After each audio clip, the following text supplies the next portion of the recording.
राम राम हरे हरे, हरे कृष्णा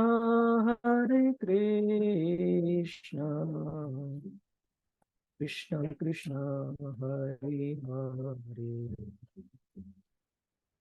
हरे रामो हरे राम, राम रामो हरे हरे, हरे कृष्णा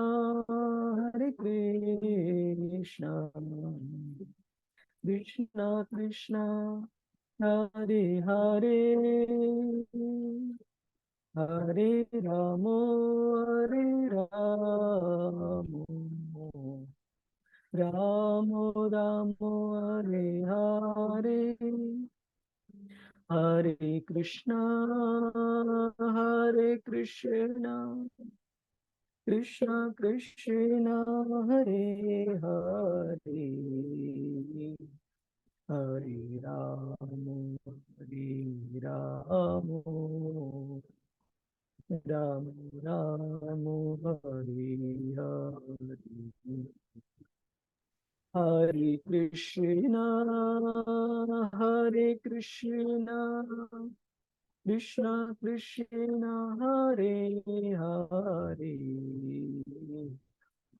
हरे राम राम राम हरे हरे,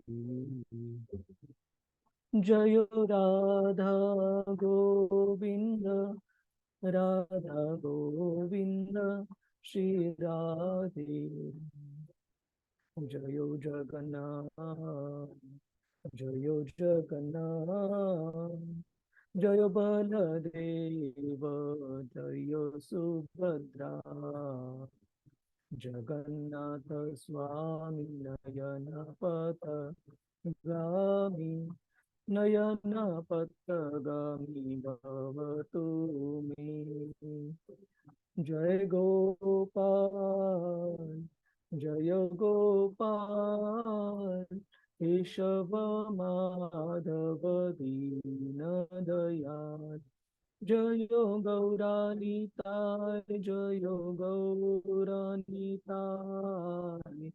गौरानिताय, जय गौरानिताय, जय जय प्रभुपाद, प्रभुपाद, प्रभुपाद, प्रभुपाद, जय जय गुरुदेव, गुरुदेव, गुरुदेव, गुरुदेव।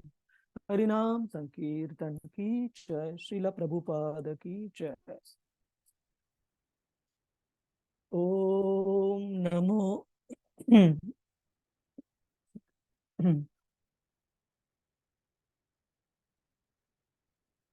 ओम नमो भगवते वासुदेवाय, ओम नमो भगवते वासुदेवाय, ओम नमो भगवते वासुदेवाय, नारायणं नमस्कृत्य नरं चैव नरोत्तमं, देवीं सरस्वतीं व्यासं ततो जयमुदीरये। ॐ अज्ञानतिमिरन्धस्य ज्ञानाञ्जनशलाकया चक्षुरुन्मिलितं येन तस्मै श्रीगुरवे नमः।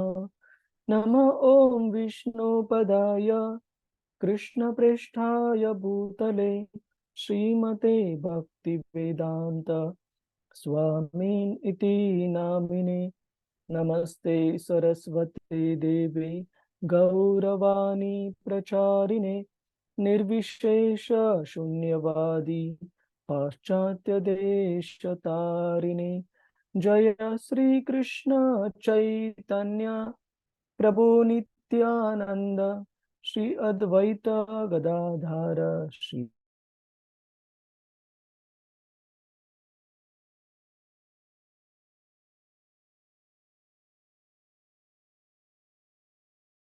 हरे राम राम राम हरे हरे। हरे कृष्णा। तो हम कुछ दिनों बाद मिल रहे हैं, बीच में काफी सारे त्योहार फेस्टिवल थे, तो हम ये सेशन कंडक्ट नहीं कर पाए। तो अभी तक हमने ईशोपनिषद की प्रस्तावना इंट्रोडक्शन में देखा कि भगवान ने ये जगत किस प्रकार से बनाया है, जिससे कि हमें आध्यात्मिक प्रगति के लिए जो भी चीजों की आवश्यकता है, जरूरत है, वो सारी चीजें भगवान की कृपा से यहाँ पर उपलब्ध है हमारे आत्म साक्षात्कार के लिए।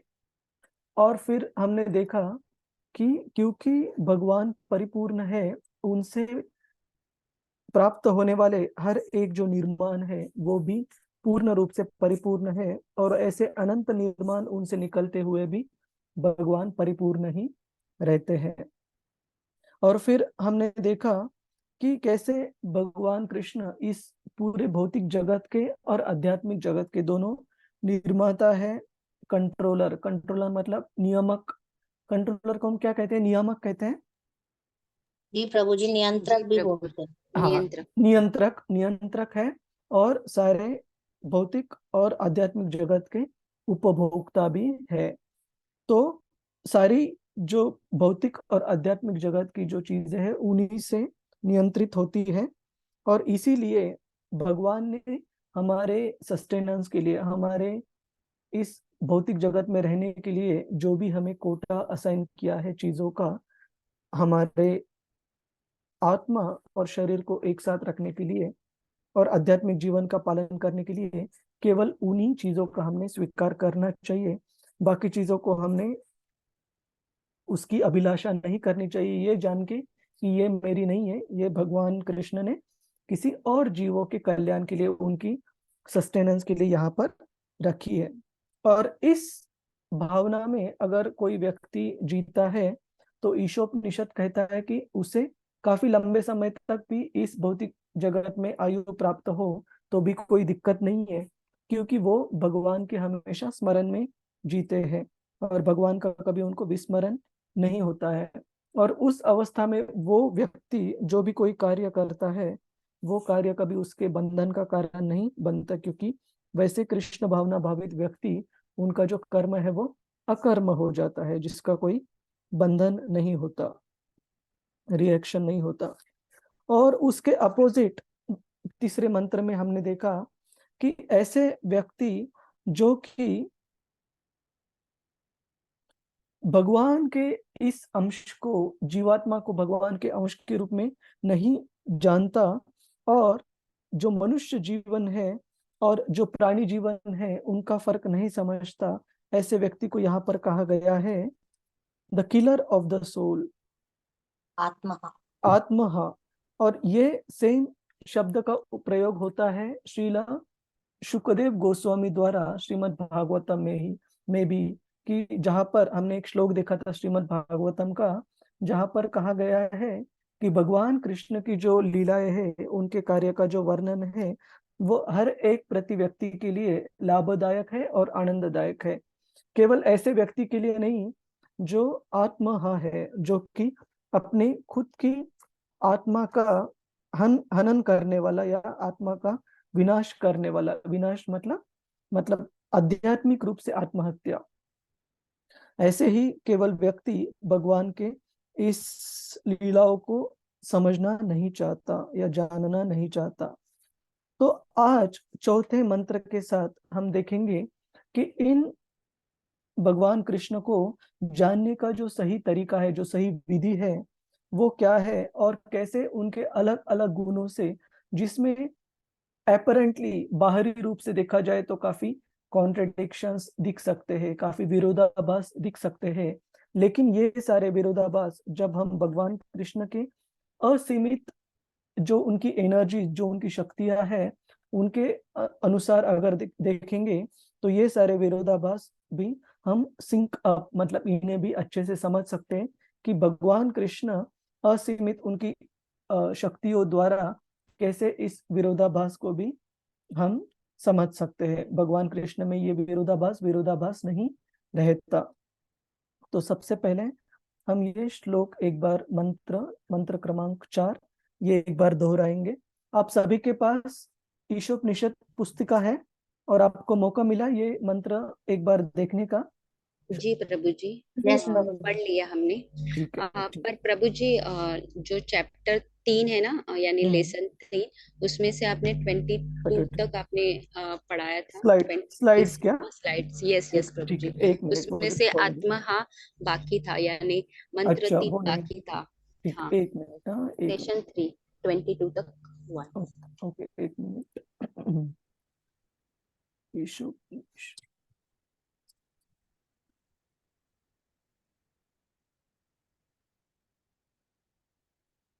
ईशोपनिषद मंत्र 3। माता जी एक बार इसका हिंदी मुझे एक बार फिर से शेयर कर दीजिएगा, तो मैं खोल पाऊँ, नहीं तो मेरे पास जो अंग्रेजी वाला है वो है।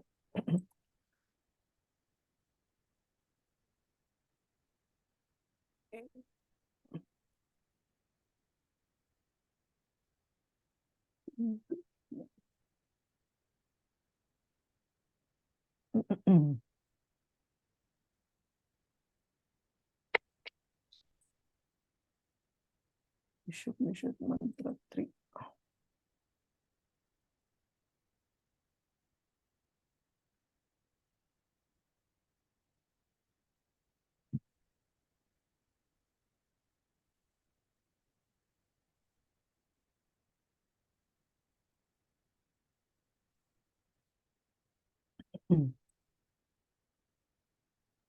एक बार ये स्लाइड देखिए माता जी, यही स्लाइड थी क्या जहां पर हमने लास्ट समय कंक्लूड किया था? 22 प्रभु जी। 22 यहाँ पर प्रभु जी, आपने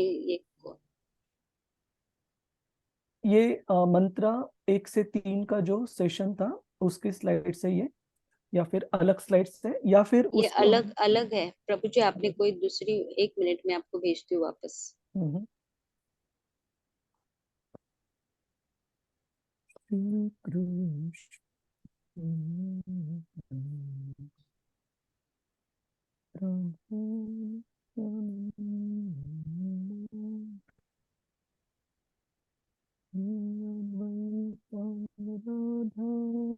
हाँ प्रभु जी, ये है। एक मिनट, गौरव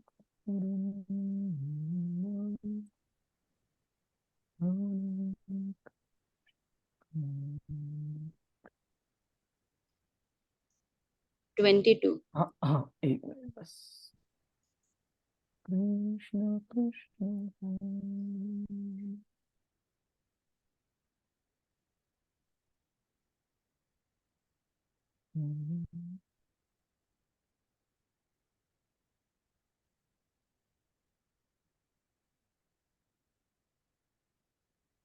हाँ एक मिनट, ये स्लाइड एक शेयर करता हूँ मैं। ये स्लाइड करेक्ट है? 20 सेकेंड।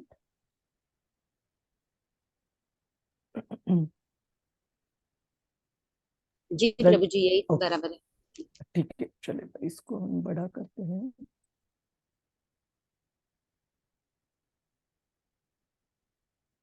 हाँ, तो ये ईशावास्यम इदम सर्वम, तो इसी तत्व पे यहाँ पर शिला प्रभुपाद जी बताते हैं कि जितनी आवश्यकता है उससे अधिक हमें ग्रहण नहीं करना चाहिए। तो ये कोई भक्त पढ़ना चाहेगा? हरे कृष्णा।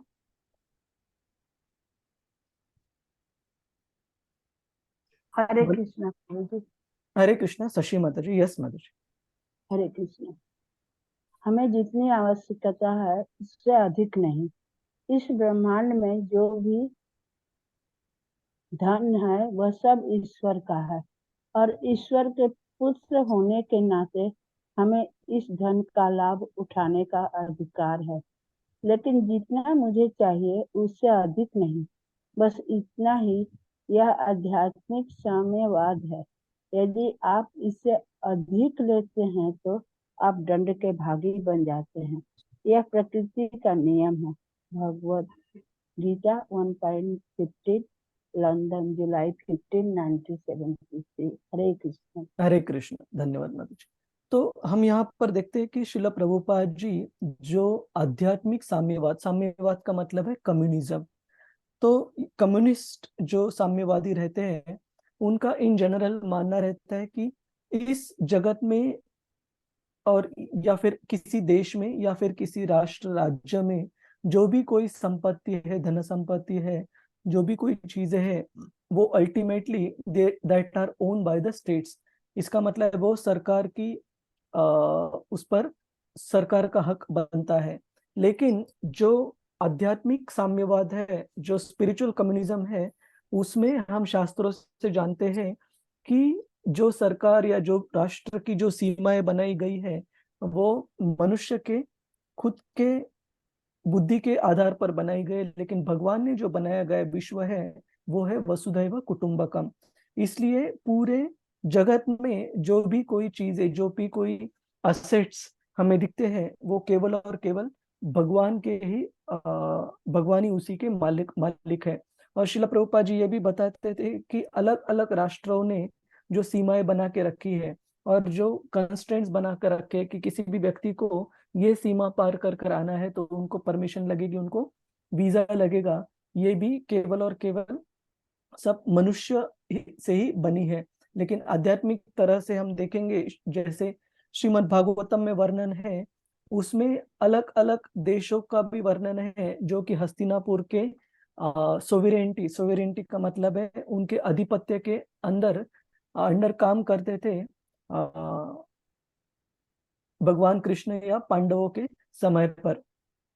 तो क्या फर्क है इस आध्यात्मिक कम्युनिज्म, इस आध्यात्मिक साम्यवाद को जानने का, कि जो भी भगवान ने दी गई हमें असेट्स है, जो भी अलग अलग जो भगवान ने दी गई हमें चीजें हैं इस भौतिक जगत में, वो हम हमारे खुद की ओनरशिप के अंदर नहीं समझ के भगवान की ओनरशिप में अगर समझेंगे तो इसका इस्तेमाल भी हम केवल और केवल भगवान की सेवा में ही करेंगे। और इतने सारे जो झगड़े, लड़ाई झगड़े जो अलग अलग देशों में होते हैं, हम देखते हैं कि ये अलग अलग देशों की जो संकल्पनाएं हैं मनुष्य ने बनाई गई और जो कि काफी रिसेंटली बनाई गई है। जैसे हम देखते हैं कि जस्ट 150 साल पहले अगर हम देखेंगे, 150 भी नहीं, 80 साल पहले तो भारत, पाकिस्तान और बांग्लादेश मिलाकर भारत होता था। उसी तरीके से अगर हम इतिहास में थोड़े पहले जाएंगे, 12वीं सदी तक, मतलब 12th सेंचुरी तक, जो पर्शिया, जिसे कि आधुनिक जगत में ईरान नाम से जाना जाता था, वहां तक भारत भूमि की पूरी जो सीमाएं थी वो फैली हुई थी। और उससे भी पहले जाए हम पांडवों के समय पर, भगवान कृष्ण के समय पर देखा जाए तो पूरे जगत की जो राज्य था वो एक राज्य कंसिडर किया जाता था।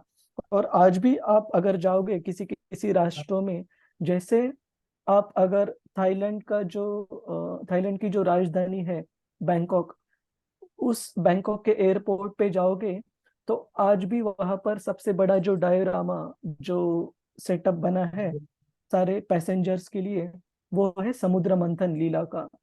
तो वहां पर ऐतिहासिक रिकॉर्ड्स भी है कि कैसे पांडव अलग अलग समय पर जब उनको वनवास में भेजा था दुर्योधन ने, तब वो इन जगह पर गए हैं और यहाँ पर उनकी अलग अलग लीलाएं, उनके रहने के अवशेष अभी भी अस्तित्व में है। तो कहने का मतलब है आध्यात्मिक साम्यवाद अगर हम देखेंगे तो, हरे कृष्णा, रजनी माता जी बैकग्राउंड आवाज आ रहा है, कृपया ध्यान दीजिए। जी जी। तो अगर हम आध्यात्मिक साम्यवाद के हिसाब से देखेंगे तो सारे जो संपत्ति है इस जगत की, सारे जो असेट्स है, वो केवल और केवल हम भगवान की सेवा के लिए इस्तेमाल करेंगे और उसमें कुछ कॉन्फ्लिक्ट्स नहीं होंगे। और इसके बारे में हमने लास्ट टाइम जब हमने चर्चा की थी तभी हमने ये प्रश्न पूछा था कि आज के जमाने में अगर हम अलग अलग राष्ट्रों के जो परसेंटेज ऑफ जीडीपी, मतलब किस मात्रा में पूरी जो उनकी आय है, जो कमाई है राष्ट्रों की, उससे 60-65% से भी ज्यादा जो आय, जो कमाई है, वो इसकी वजह से व्यय हो रही है, उसका वेस्टेज होता है इस पर्टिकुलर मुद्दे को न समझने की वजह से। किसी का कोई इस पर टिक्का टिप्पणी है, कोई प्रश्न है? हरे कृष्णा। कि नहीं प्रभु। आध्यात्मिक साम्यवाद और जो आजकल आधुनिक जगत में जो साम्यवाद देखा जाता है उसमें फर्क क्या है, और इस आध्यात्मिक साम्यवाद के मुद्दे को समझना क्यों जरूरी है? जैसे हम और एक उदाहरण भी देख सकते हैं, जैसे संजय प्रभु मिडल ईस्ट में रहते हैं, और मिडल ईस्ट के अनेक देशों में हम देखते हैं कि इतना ऐश्वर्य उन्होंने प्राप्त किया है ऐसे कमोडिटी का इस्तेमाल कर कर, उससे बेचकर, जो कि भगवान की दी गई देन है। जैसे ऑयल ऑयल है, नेचुरल गैस है, and so many other commodities. तो देखा जाए तो इनमें से किसी भी देश ने एक बूंद भी ऑयल की खुद निर्माण नहीं की है, वो भगवान की दी हुई देन है, और जो कि पृथ्वी के गर्भ से जबरदस्ती काफी सारे देश ये एक्सट्रैक्ट कर रहे, निकाल रहे हैं। तो वैसे देखा जाए तो ये संपत्ति, देखा जाए तो पूरी नैसर्गिक संपत्ति है और वो भगवान की ही देन है। लेकिन अगर हम ये आध्यात्मिक साम्यवाद को नहीं समझते हैं तो फिर हम इसका इस्तेमाल अपने भौतिक फायदे के लिए, इंद्रिय भोग के लिए करेंगे, जो कि आज होता है। हम आगे बढ़ते हैं। और इस भावना में अगर कोई व्यक्ति समझता है कि हर एक भगवान की दी गई देन केवल और केवल उनके ही उपभोग के लिए, उनके ही आनंद के लिए है, तो कोई व्यक्ति इस भावना में काफी लंबे समय तक भी अगर जीवन उसने जिया तो भी काफी बढ़िया है। लेकिन सेकंड श्रीमद् भागवतम के सेकंड कैंटो दूसरे स्कंद में श्रील शुकदेव गोस्वामी द्वारा बहुत सख्त रूप से उन्होंने अपने मत वहां पर दिए हैं कि अगर इस भावना में, इस कॉन्शियसनेस, इस चेतना में कोई अपना जीवन व्यतीत अगर नहीं करता है तो ऐसे व्यक्ति की लंबी आयु भी कोई काम की नहीं है। और वहां पर शुकदेव गोस्वामी उदाहरण देते हैं कि ऐसे कुछ वृक्ष इस पृथ्वी पर अभी भी उपलब्ध हैं जिनकी आयु हजारों सालों की रहती है। इसका मतलब कि उन्होंने, there is a very good chance कि उन्होंने, श्री चैतन्य महाप्रभु जब इस पृथ्वी तल पर थे तभी भी वो वृक्ष इस पृथ्वी तल पर थे, लेकिन उनके लंबी आयु का कुछ ज्यादा महत्व नहीं है। क्यों? क्योंकि उस लंबी आयु से वो आध्यात्मिक प्रगति नहीं कर पाए। तो शुकदेव गोस्वामी बताते हैं कि एक क्षण का भी जीवन जो कि भगवान की चेतना में पूर्ण कृष्ण भावना भावित हो, वो ज्यादा महत्वपूर्ण है केवल ऐसे जीवन से जो कि बहुत लंबी है भौतिक कालावधि के हिसाब से। दूसरा उदाहरण शुकदेव गोस्वामी देते हैं कि ऐसे मनुष्य की जो सांस है, सांस मतलब ब्रीदिंग, ऐसे मनुष्य की सांस लेने का क्या फायदा जिस हर एक सांस के साथ वो भगवान को याद नहीं करता। क्योंकि जो लोहार रहता है, ब्लैक स्मिथ, उस लोहार का जो भाता रहता है वो भी सांस लेता है। तो ऐसे बहुत सारे उन्होंने उदाहरण प्रस्तुत किए दूसरे स्कंद में श्रीमद् भागवतम के शुकदेव गोस्वामी जी ने, कि उसका कंक्लूजन जो है कि एक छोटा समय भी, छोटे ड्यूरेशन, छोटे कालावधि का भी जीवन ये बहुत मायने रखता है, महत्वपूर्ण है अगर हम उसमें कृष्ण भावना को डेवलप करते हैं, उसको विकसित करते हैं। लेकिन ऐसे लंबे समय तक का जीवन भी कोई काम का नहीं अगर हम भगवान के विस्मरण में वो जीवन व्यतीत करें। तो यहाँ पर श्रील प्रभुपाद जी लिखते हैं, कोई सैकड़ों वर्ष तक जीने की आकांक्षा कर सकता है यदि वह लगातार उस तरह से काम करता है। किस तरह से? पूरे जगत के जो भी कोई असेट्स है, जो भी चीजें हैं, उनको भगवान की दी गई देन समझना और इसलिए उनका इस्तेमाल भगवान की सेवा में ही करना। क्योंकि उस तरह का काम उसे कर्म के नियम से नहीं बंधेगा। मनुष्य के लिए इस मार्ग का कोई विकल्प नहीं है। आत्मा का हत्यारा आत्मा, चाहे वह कोई भी हो, उसे अंधकार और अज्ञान से भरे अविश्वासियों की दुनिया में, अविश्वासी मतलब अथिस्ट, जो लोग भगवान में विश्वास नहीं करते, अज्ञान से भरे अविश्वासियों की दुनिया के रूप में जाने वाले ग्रहों में प्रवेश करना होगा।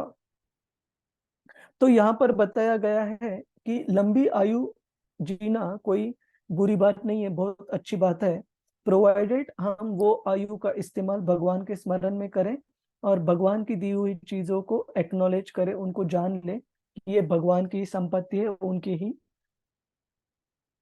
उनके ही सेवा में इस्तेमाल करनी चाहिए, ना कि हमारे इंद्रिय भोग के लिए। किसी का कोई टिप्पणी, कोई सवाल है इसके ऊपर? हरे कृष्णा। नहीं प्रभु जी। ठीक ठीक है, हम नहीं आगे। प्रभु। ओके। हाँ, तो ये भी श्लोक आता है, एक एनोलॉजी शास्त्रों में बताई गई है कि मनुष्य जीवन को एक नाव के साथ कंपेयर किया गया, एक नाव के साथ तुलना की गई है।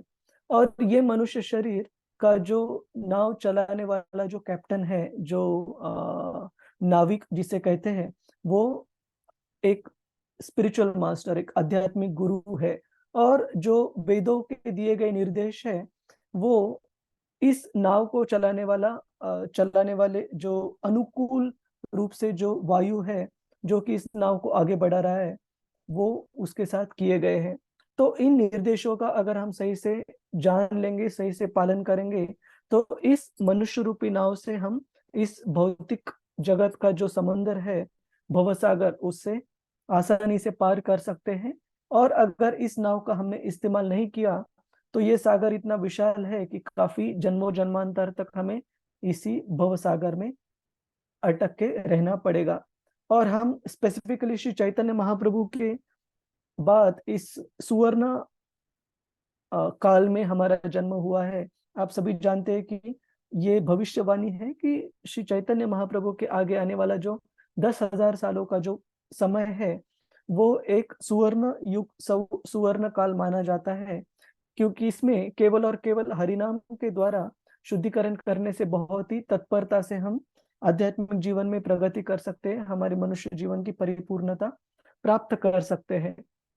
लेकिन ये समय अगर हमने वेस्ट किया, या फिर भौतिक आशा आकांक्षाएं अभी भी हमने वैसी की वैसे ही उसके साथ आसक्त रहे, तो भगवान की भक्ति करने की वजह से एक चीज काफी संभव है कि हमें जो उच्च लोक है, जहाँ पर भौतिक आनंद काफी प्रचुर मात्रा में उपलब्ध है, स्वर्गलोक वगैरह, वहां जन्म प्राप्त हो सकता है। और वहां जन्म प्राप्त होने के बाद इतनी लंबी आयु रहेगी कि जब तक हम वो उपभोग कर कर इस भौतिक जगत में फिर से लौट जाए, ये 10,000 साल पूरे होकर खत्म हो सकते हैं, और फिर कलयुग और ज्यादा भयावह होगा। अभी हम देखते हैं कि कलयुग का पतन इस स्पीड, इस तेजी से हो रहा है कि 10, 20, 50 या 100 सालों में भी काफी सारी चीजें बदली हुई दिखती है। तो इमेजिन कीजिए, जस्ट सोचिए कि 4,32,000 वर्षों में से केवल 5,000 वर्ष खत्म हुए हैं। इसका मतलब 10,000 वर्षों के बाद कितनी ज्यादा अधोगति और भी ज्यादा होगी इस कलयुग में। तो एक बुद्धिमान मनुष्य का कर्तव्य है कि ये जो अनुकूल वातावरण भगवान कृष्ण ने श्री चैतन्य महाप्रभु द्वारा हमें प्रस्तुत किया है आध्यात्मिक प्रगति के लिए, हम इसका जरूर फायदा उठाएं, और जितना जल्दी से जल्दी हो सके इस भौतिक जगत से बाहर निकलकर आध्यात्मिक जगत लौट जाए। और श्रील प्रभुपाद जी ये भी बताते हैं कि ऐसे नहीं है कि ये मनुष्य जीवन छोड़कर दूसरा मनुष्य जीवन जब प्राप्त हो जाएगा, तब भगवान की भक्ति इतनी आसानी से कर पाएंगे। क्योंकि एक जीवात्मा के साथ एक स्थूल शरीर भी रहता है, मन, बुद्धि और अहंकार का।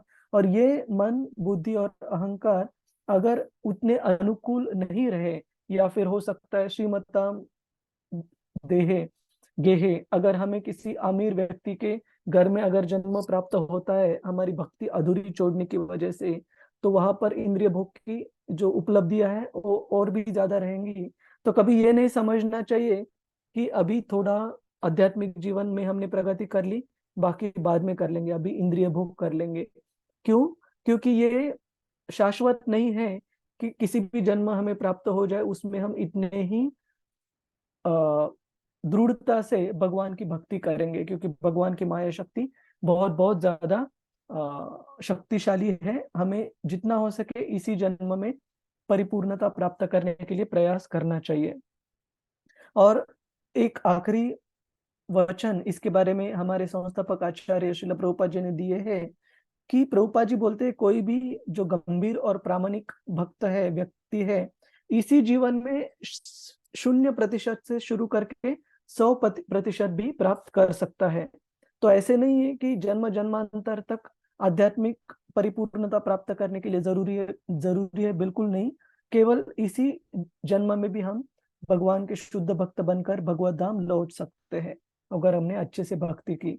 और आप सभी भक्त इतने अच्छे से भक्ति में पहले ही जुड़े हैं, तो जरूर प्रयास कीजिएगा। स्पेशली माताओं के लिए बहुत विशेष है, क्योंकि भौतिक जगत के साथ जो आसक्तियां रहती है, जो आदान प्रदान माया शक्ति के साथ रहता है, वो भारत भूमि में थोड़ा सा अभी भी कम है। तो इसका पूरी तरह से फायदा उठाइए और आध्यात्मिक जगत में प्रगति के लिए इसका लाभ लीजिए।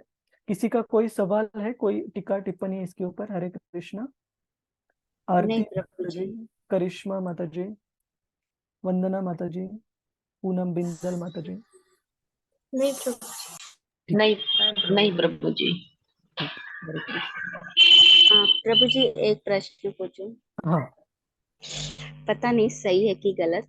प्रभु जी आपने कहा था कि श्री कृष्ण के जितने भी शरीर है उसमें से हर एक पार्ट से एक एक ब्रह्मांड क्रिएट होता है। भगवान कृष्ण के जो plenary portion of the plenary portion, उनके विस्तारित रूप के विस्तारित रूप के विस्तारित रूप जो महाविष्णु है, जिन्हें करणो दक्षाय विष्णु भी कहा जाता है, उनके शरीर के एक एक रंध्र से ब्रह्मांड निकलते हैं।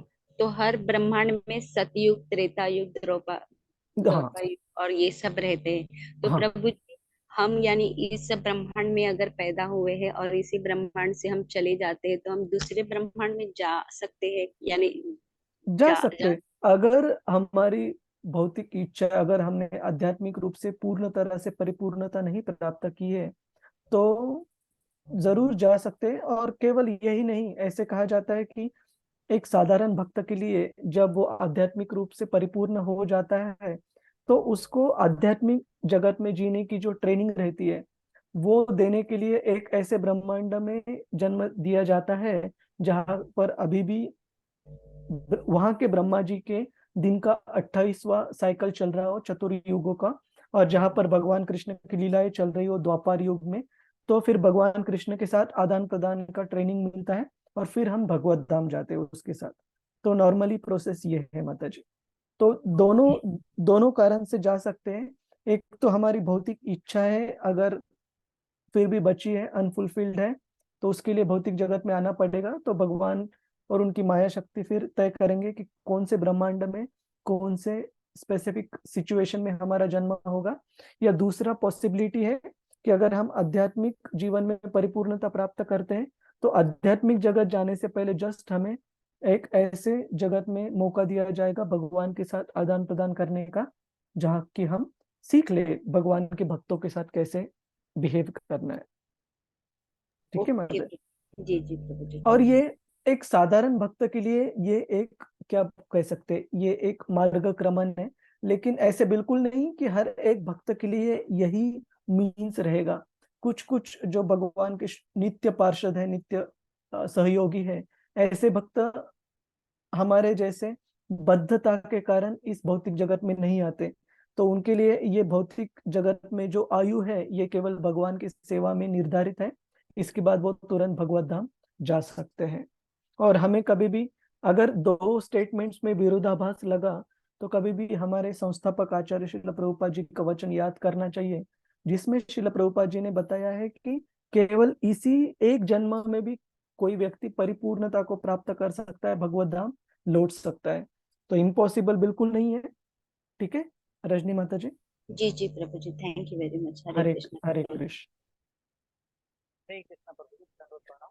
हरे कृष्णा संजय प्रभु, दंडोत प्रभु जी। प्रभु जी इसके परपट में लिखा है, चौथे के परपट में लिखा है कि भगवान की ऊर्जाएं असंख्य है, लेकिन उनमें से 3 प्रमुख श्रेणियों में विभाजित की गई है। कौन कौन सी प्रमुख? आप एक बार पैराग्राफ बताइए प्रभु जी। दूसरा पैराग्राफ है, परपट का दूसरा पैराग्राफ। मंत्र 3 4 का। 4 तक अभी तक हम आए नहीं प्रभु जी, हम शुरू करेंगे उसको। ठीक है, हाँ, we will come to that. तो ये जो चौथा श्लोक है, इसमें भगवान के 3 प्रकार के जो शक्तियां हैं, इंटरनल पोटेंसी, एक्सटर्नल पोटेंसी और मार्जिनल पोटेंसी, इनके बारे में बताया गया है। बहुत ही संक्षिप्त में अगर उसका उत्तर देना है तो जो इंटरनल पोटेंसी है वो भगवान का आध्यात्मिक जगत है। जो एक्सटर्नल पोटेंसी है ये भौतिक जगत है, जिसमें कि भूमि, रापो, नलो, वायु, ये सारे जो पंच महाभूत और जो 24 तत्व हम देखते हैं इस भौतिक निर्माण के, वो आते हैं। और मार्जिनल पोटेंसी को हिंदी में क्या कहते हैं, एक बार मुझे देखना पड़ेगा। तो बहिरंग शक्ति, नहीं, अंतरंग, बहिरंग, अंतरंग और तटस्थ, करेक्ट। हाँ तटस्थ, मार्जिनल तटस्थ है। तटस्थ, हाँ। मार्जिनल तटस्थ, राइट। तो तटस्थ जो शक्ति है वो जीवात्माएं हैं।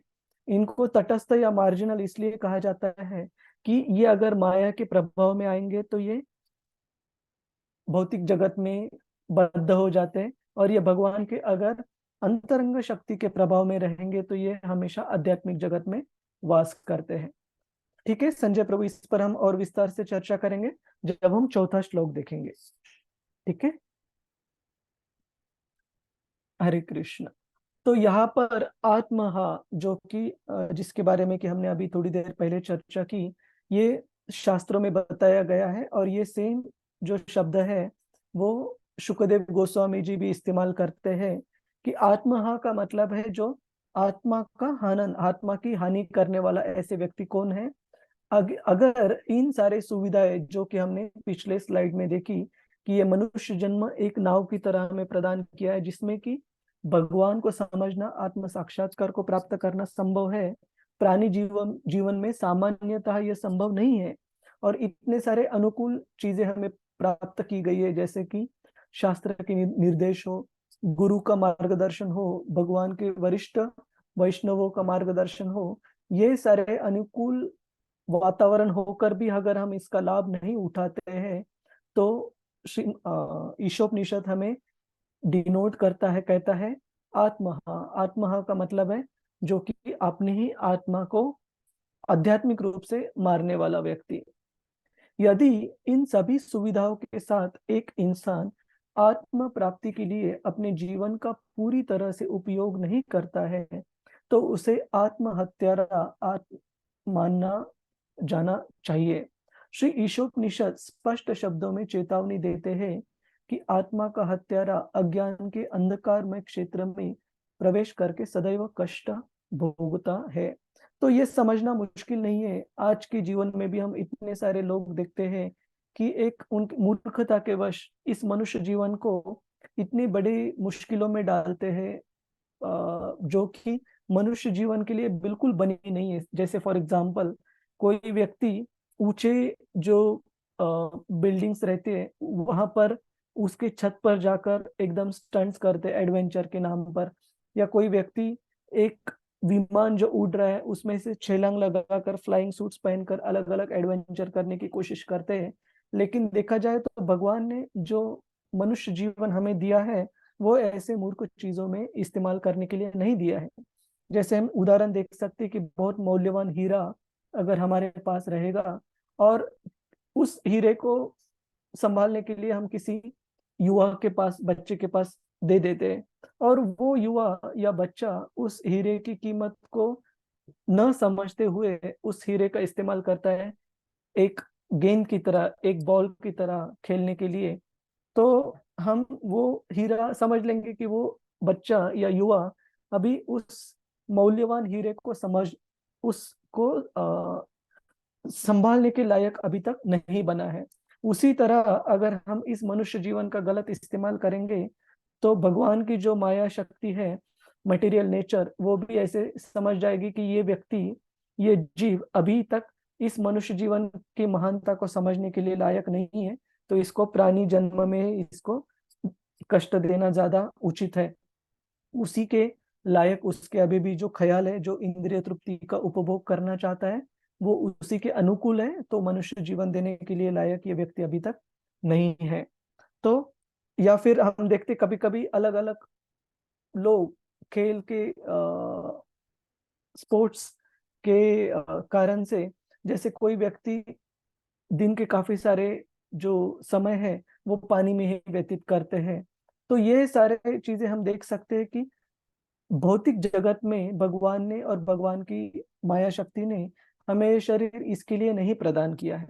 हमें ये शरीर प्रदान किया है, ये जो पिछली स्लाइड हमने देखी, इसका अनुकूल रूप से इस्तेमाल कर कर भगवत धाम प्राप्त करने के लिए। तो अगर ये नहीं करते तो शास्त्र हमें आत्मा का हत्यारा कहते हैं।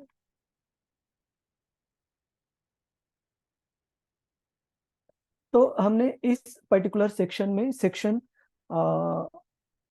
एक प्रस्तावना से लेके श्लोक क्रमांक 1 से लेके 3 तक देखा कि ईशावास्य प्रिंसिपल, ईशावास्य जो तत्व है, इसका मतलब है इस भौतिक जगत में और आध्यात्मिक जगत की भी जो सारी निर्माण है वो केवल और केवल भगवान ही इसके मालिक है, और उन्हीं के सेवा के लिए, उन्हीं के आनंद के लिए ये भौतिक और आध्यात्मिक जगत बने हैं। परा और अपरा शक्ति, ये हम भगवत गीता में भी सीखे हैं।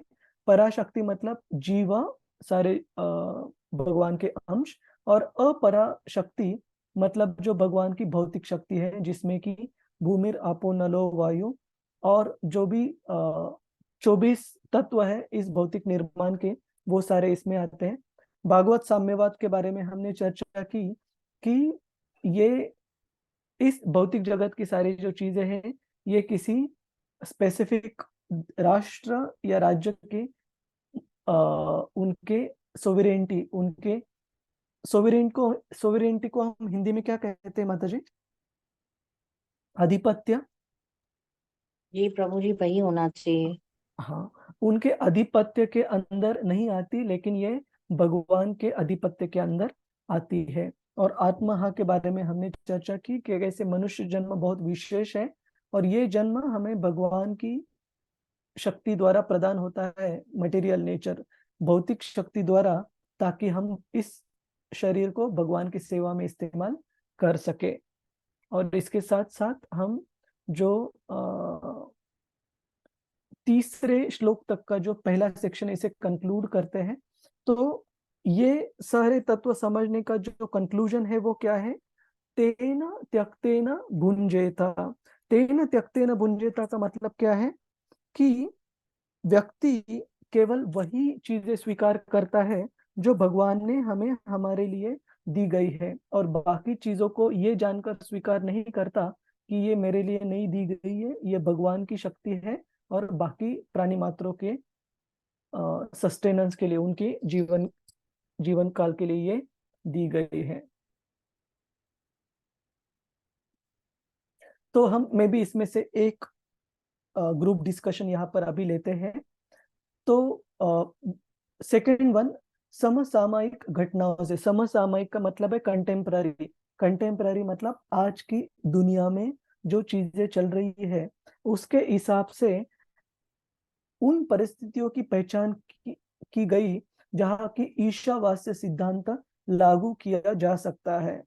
तो कोई आप उदाहरण सोच सकते हो आज की जीवन काल से, जिससे कि हमें पता चल सकता है कि कोई चीज कैसे गलत आधिपत्य के द्वारा समझी जा रही है, और वो भगवान के आधिपत्य द्वारा अगर समझी जाए तो कैसे उसका इस्तेमाल अलग तरीके से किया जा सकता है। कोई उदाहरण याद आता है आपको आजकल के जीवन समय में? सोचिए, थोड़ा 1 मिनट लीजिए and you can raise your hand. मुझे लगता है हर एक व्यक्ति ने जरूर, हर एक भक्त ने जरूर कोई उदाहरण जरूर सोचना चाहिए हमारे जीवन में हम ईशावास्य तत्व कैसे जान सकते हैं घटनाओं द्वारा। श्री हरि प्रिया माता जी, हरे कृष्णा।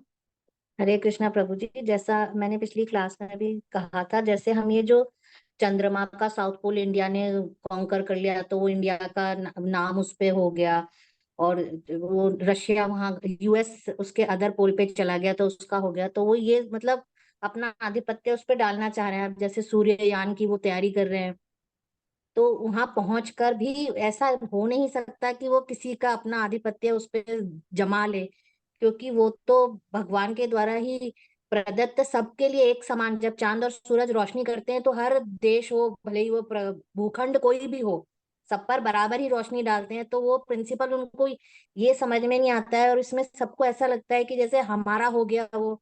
और आजकल वो चंद्रमा पर लैंड भी, कुछ प्लॉट पार्सल्स भी कुछ दिग्गज और अमीर लोगों ने अपने नाम पर बुक कर लिए बना हैं ले। कि ये क्रेटर मेरे नाम पर है, ये मेरा हो गया प्रॉपर्टी।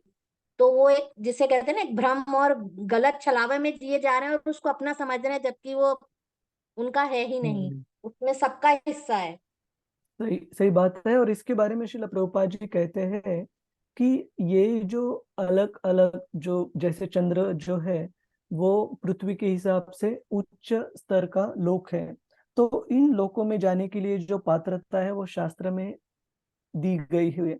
तो इन पात्रता को प्राप्त किए बिना अगर हम जाने की कोशिश करते तो श्रील प्रभुपाद जी बोलते केवल और केवल हमें वहाँ खंडर, क्रेटर और वहाँ की मिट्टी और यही प्राप्त होंगे। हमें कभी वहाँ का जो ऐश्वर्य है, वहाँ के रहने वाले, उस लोक के रहने वाले लोगों की जो उच्च स्तर की जो उनकी जीवन शैली है, अनुभूति जी अनुभूति है, वो कभी हमें नहीं प्राप्त प्राप्त होगी। नहीं होगी। हमें केवल वही दिखेगा कि ये चंद्रमा मतलब क्या, केवल मिट्टी है, पत्थर है, तो वही स्वरूप माया शक्ति हमें दिखाएगी, है ना। जी और प्रभु।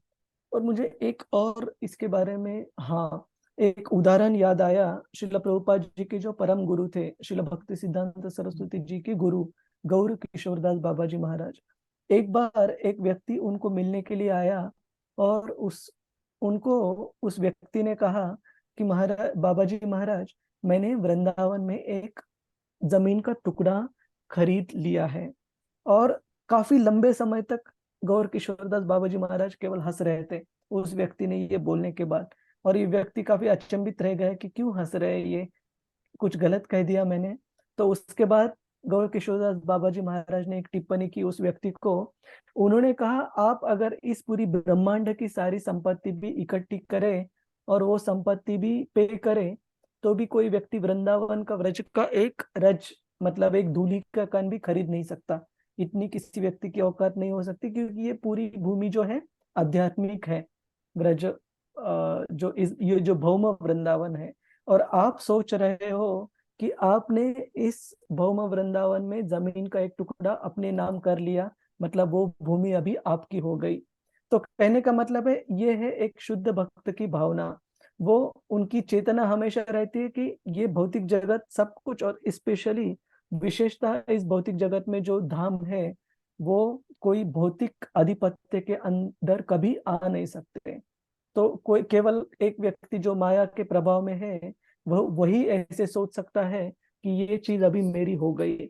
जैसे श्री हरिप्रिया माता जी ने अभी उदाहरण दिया कि अनेक अलग अलग देश मूर्खतावश ये प्रमाण कर रहे हैं कि क्योंकि हमने हमारा उपग्रह, हमारा यान इस जगह पर लैंड करवा दिया, तो ये जगह हमारी हो गई।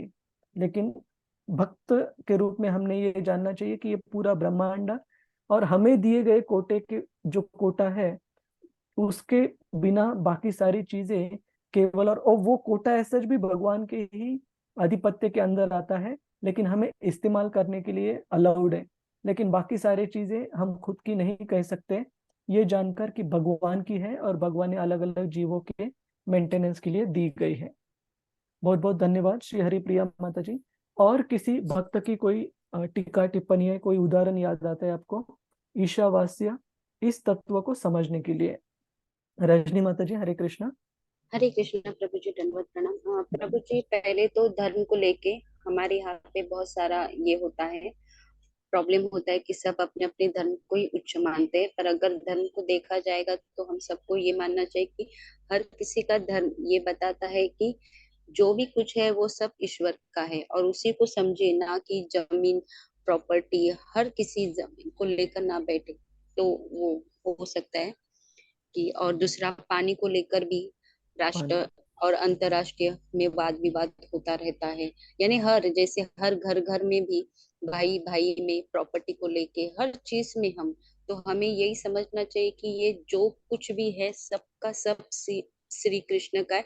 हम सिर्फ टेम्पररी यहाँ पे आए हैं और हमें जाना है, और हम उसका उपयोग सिर्फ और सिर्फ भगवान के अच्छे कार्य के लिए कर सकते हैं, सब जीवों के लिए उनका अच्छा सोच कर कर सकते हैं, तो हम भगवान का प्राप्त यानी भगवान की प्राप्ति कर सकते हैं। ये बहुत बहुत महत्वपूर्ण मुद्दा अभी माताजी ने कहा कि केवल बाहरी रूप से नहीं, लेकिन घर में भी हमने ये समझना चाहिए कि कभी कभी एक व्यक्ति गलत तरीके से, उसमें भी एक नियंत्रक की भावना आ सकती है। ये समझकर कि मैं इस घर को चला रहा हूँ और ये कुटुंब के जो भी सदस्य है ये मेरे आधिपत्य के अंडर आते हैं, लेकिन ऐसे मेरे आधिपत्य में आते हैं, लेकिन ऐसे बिल्कुल नहीं है। हमने ये समझना चाहिए कि हमें जो इस घर को चलाने के लिए जो बुद्धिमत्ता है, जो कार्यक्षमता है, वो भी भगवान द्वारा ही दी गई है।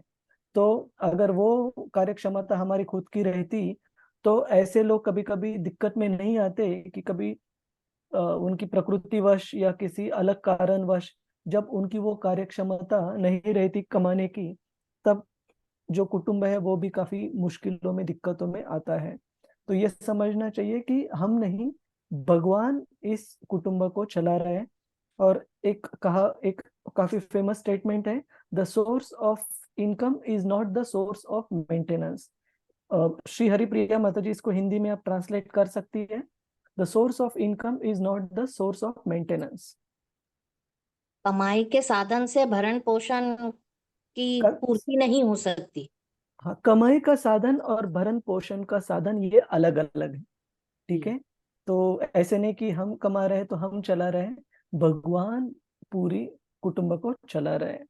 तो maybe will have one more devotee to give input. Poonam Bindal माता जी, हरे कृष्णा। हरे कृष्णा प्रभु जी, दंडवत प्रणाम।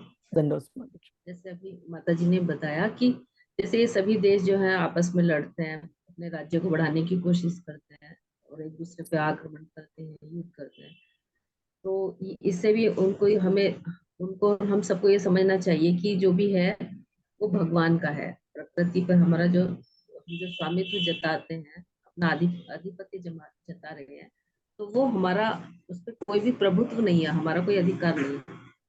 तो हमें उसमें से उतना ही लेना चाहिए जितना कि भगवान ने हमें हमारे लिए प्रदान किया है, वो हमारे लिए पर्याप्त होना चाहिए। यस माता जी। जो संपत्ति है वो भगवान की है और भगवान ही उसके भोगता है। धन्यवाद माता जी। और इसकी वजह से देखिए, इतनी जो सारी एनर्जीज है अलग अलग राष्ट्रों की, वो वेस्ट हो रही है। जस्ट इमेजिन कीजिए आप, कितने अच्छे से सारे लोग भगवत भक्ति को प्रगति कर सकते, उस विकसित कर सकते हैं, अगर ये डिफेंस का जो भी इतनी सारी शक्तियां वेस्ट हो रही है उसमें जस्ट उसको अगर नियमित किया जाए तो, है ना। तो मतलब इस पूरे भौतिक जगत से लड़ाई झगड़ा ही खत्म हो जाएगा 99%, अगर इस ईशावास्य सिद्धांत को समझ जाए। वैसे तो 100%, but just to give some scope for misunderstanding, हम 99 बोल रहे हैं कि जो मेजर मेजर जो सारे झगड़े हैं वो सारे रिजॉल्व हो जाएंगे अगर इसको अच्छे से समझ लिया तो हम आगे बढ़ते हैं।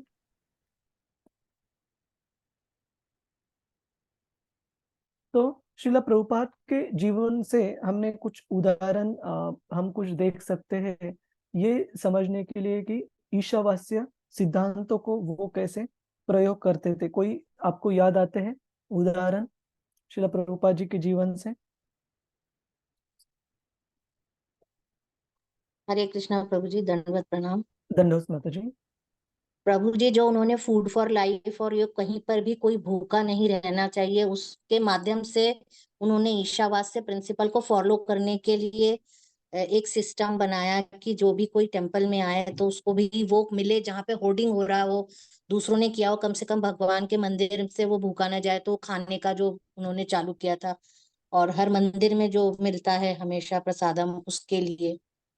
हाँ, ये है। और एक दूसरा भी उदाहरण जो हमने चर्चा की थी कि श्रील प्रभुपाद एक एक पैसे का हिसाब रखते थे, ये जानकर कि ये पैसा भगवान कृष्ण की संपत्ति है, तो इसको केवल और केवल भगवान के सेवा के लिए ही इस्तेमाल करना चाहिए। तो हम देखते कि जैसे श्रील प्रभुपाद जी जब वो पाश्चात्य देश में गए, अमेरिका में, तब वो डायरी मेंटेन करते थे उनके एक्सपेंडिचर की, और जो भी कुछ डोनेशंस वगैरह आते थे या जो भी कुछ उनकी किताबें श्रीमद् भागवतम के पहले 3 स्कंद, उसका वितरण कर जो भी कुछ पैसे लक्ष्मी आती थी उसका भी वो पूरी तरीके से डिटेल रखते थे। और बाद में भक्तों को वो डायरीज प्राप्त हुई जिसमें श्रील प्रभुपाद जी बोलते थे कि आज मुझे ये $3 इतने सेंट्स या इतने डॉलर इतने सेंट्स प्राप्त हुए ये पुस्तक वितरण करने से।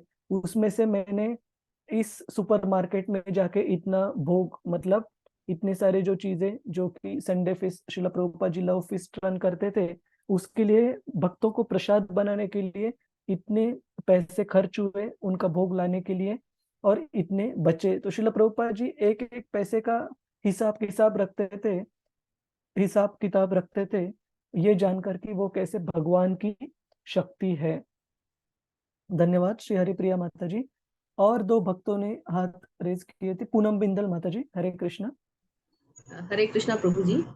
इसमें एक उदाहरण ये भी आता है कि एक बार प्रभुपाद जी से किसी ने कहा कि अगर हम कोई आपको सोना देता है या कुछ भी ऐसा बहुमूल्य रत्न देते हैं तो आप क्या उनको लेंगे, क्योंकि आप तो सन्यासी हैं। तब वो श्री प्रभुपाद जी ने कहा था कि हाँ मैं बिल्कुल लूंगा, तो मैं भगवान की वस्तु है तो मैं भगवान की सेवा में ही उसको अर्पित करूंगा। तो देखिए, इसमें से कुछ कुछ चीजें सन्यासियों के लिए वर्जित बताई गई शास्त्र में, लेकिन श्रील प्रभुपाद जी भक्ति के उस स्तर पर थे कि वो हर एक चीज को शुद्ध भक्त के रूप में भगवान के संबंध में देख पाते थे, और एक्सपर्ट गाइडेंस से उन चीजों को भगवान की सेवा में इस्तेमाल करने के लिए पूरी तरह से वो कार्यक्षम थे, वो काबिल थे। तो जरूर उन्होंने हर एक चीज को भगवान की सेवा में इस्तेमाल करने के लिए प्रयास किया। धन्यवाद माता जी। और में भी हम एक और इनपुट और लेंगे। प्रभु जी मैं भी थी। हाँ। और प्रभु जी प्रभुपाद जी ने ये भी कहा था कि आप कोई भी वादी के हो, यानी समाजवादी, साम्यवादी, राष्ट्रवादी या मानववादी, यानी किसी भी कार्य में आप कार्य करते हो तो उसमें आप कृष्ण को केंद्रित करके कीजिए, यानी ईश्वर केंद्रीय अगर रहेंगे तो आप अपने जो मनुष्य जन्म का जो है वो सार्थक हो जाएगा, ऐसे भी उन्होंने कहा है। धन्यवाद धन्यवाद माता जी। और प्रभु जी एक हाँ हाँ एक और भी एग्जाम्पल था ना कि उनको एक चेक भेजना था कहीं पे, हाँ तो उन्होंने पूछा कि भाई कितना इसका होता है भाड़ा आएगा, तो ऑटो रिक्शा का ज्यादा आ रहा था, तो पोस्ट से जाएगा तो कितना आएगा, तो उसमें कम आएगा, तो पोस्ट से भेजा ताकि वो पैसा बचे और भगवान के काम में यूज हो सके। हाँ, बहुत अच्छा उदाहरण ये कि ये जो इंसिडेंट घटना हुई थी ये वृंदावन में हुई थी, और कृष्ण बलराम मंदिर का तब कंस्ट्रक्शन चल रहा था। और कृष्ण बलराम मंदिर के लिए 3 प्रोजेक्ट्स हमारे मेजर चल रहे थे। कृष्ण बलराम मंदिर वृंदावन का, जुहू टेम्पल मुंबई में, और मायापुर प्रोजेक्ट। तो और तीनों के लिए शिला प्रभुपाद जी काफी अपना ध्यान लगाए हुए थे, और काफी सारा लक्ष्मी भी उन्होंने पाश्चात्य देशों में जो उनको प्राप्त हुआ डोनेशंस के रूप में वो यहाँ पर राउट कर दिया इन प्रोजेक्ट्स को डेवलप करने के लिए। तो हम देखते हैं इतने लाखों रुपए खर्च हो रहे थे कृष्ण बलराम मंदिर के निर्माण में, लेकिन शिला प्रभुपाद जी फिर भी कुछ पैसों के व्यय के लिए भी इतने ज्यादा कॉन्शियस, इतने ज्यादा केयरफुल थे, अटेंटिव थे कि वो एक पैसा भी इधर उधर भगवान कृष्ण की सेवा में व्यय नहीं होने देते थे। भगवान कृष्ण की सेवा के लिए हर एक पैसे का इस्तेमाल करते थे। तो इसके साथ अभी हम may be this is the last slide, तो हम ये आखिरी स्लाइड यहाँ पर देखेंगे इस पर्टिकुलर सेक्शन की।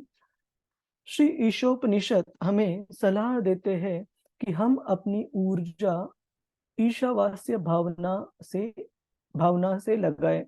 इतने व्यस्त होने के कारण हम कई कई वर्षों तक जीवित रहने की इच्छा कर सकते हैं। तो जैसे हमने कहा, लंबी आयु ये बिल्कुल दिक्कत नहीं है, प्रोवाइडेड वो आयु में हम कृष्ण भावना भावित रहे, कृष्ण भावना में हमारी चेतना रहे। अगर वो चेतना नहीं है तो फिर बहुत बहुत लंबी आयु जो कि अलग अलग दूसरे प्राणी मात्रों को भी प्राप्त होती, जैसे इस भौतिक जगत में भी कुछ कुछ प्राणी है, जैसे पेड़ों का उदाहरण हमने दिया, कुछ कुछ पेड़ काफी लंबे समय तक रहते हैं। ऐसे बताया जाता है टर्टल्स कछुआ, कुछ कुछ कछुए जो समुद्र में रहते हैं उनकी आयु भी सैकड़ों साल से भी ज्यादा रहती है, 150-200 साल भी वो जीवित रह सकते हैं। या बाकी कुछ प्राणी मात्रों के बारे में भी ऐसे शास्त्र बताते हैं। लेकिन वो जो जीवन है वो इतना मूल्यवान शास्त्रों के हिसाब से नहीं समझा जाता। उसके विपरीत अगर कोई व्यक्ति छोटे समय के लिए भी क्यों न जीवन जी रहा हो, लेकिन उसकी कृष्ण भावना अगर उसने विकसित की है उस छोटे जीवन काल में, तो वो ज्यादा महत्वपूर्ण है। तो लंबी आयु प्रॉब्लमेटिक नहीं है अगर हम भगवत भक्ति करते हैं तो। और जैसे हम अगर हमारे आचार्यों की भी जीवन मान देखेंगे, तो अलग अलग महान व्यक्ति आचार्य भी ज्यादा समय तक इस पृथ्वी पर नहीं थे, लेकिन उन्होंने दी गई जो शिक्षा है, वो उसका जो इफेक्ट है, उसका जो परिणाम है, वो सैकड़ों वर्षों बाद भी हम उसका फायदा उठा रहे हैं। जैसे श्री चैतन्य महाप्रभु इस पृथ्वी पर कितने समय के लिए थे, इस पृथ्वी लोक पर श्री चैतन्य महाप्रभु? हरे प्रभु जी कृष्ण। 48 years। 48, करेक्ट, 48 साल। या फिर भगवान कृष्ण कितने समय के लिए थे? 125 years प्रभु हाँ जी। 125। अराउंड 125, थोड़ा सा उसके आगे, बट अराउंड दैट। या फिर लॉर्ड जीसस क्राइस्ट, वो कितने समय तक थे यीशु क्रिस्त इस पृथ्वी पर? मेरे ख्याल से काफी कम, अराउंड 32 साल अराउंड। वो बहुत ज्यादा लंबे समय तक नहीं थे। या काफी दूसरे महान आचार्य आप देखिए, श्री रामानुजाचार्य देखिए या शंकराचार्य देखिए, बहुत लंबे समय तक इस पृथ्वी लोक पर नहीं थे, लेकिन उन्होंने किए गए कार्यों का जो प्रभाव है, वो सैकड़ों सालों के बाद भी उसका फायदा लोग ले रहे, मतलब उसका जो लाभ है वो लोग प्राप्त कर रहे हैं आध्यात्मिक प्रगति के लिए। तो इससे हम समझ सकते हैं कि लंबी आयु हो छोटी आयु हो, ये महत्वपूर्ण है कि उस आयु का इस्तेमाल हम किस तरह से करते हैं भगवत भक्ति को प्राप्त करने के लिए। तो किसी का कोई सवाल, कोई टीका टिप्पणी है इस स्पेसिफिक सेक्शन पर? मंत्र, ईशोपनिषद मंत्र 1 से लेके 3। नहीं प्रभु जी। ठीक है, ठीक है। तो अभी हम मंत्र क्रमांक 4 के साथ शुरू करते हैं। 1 मिनट दीजिए।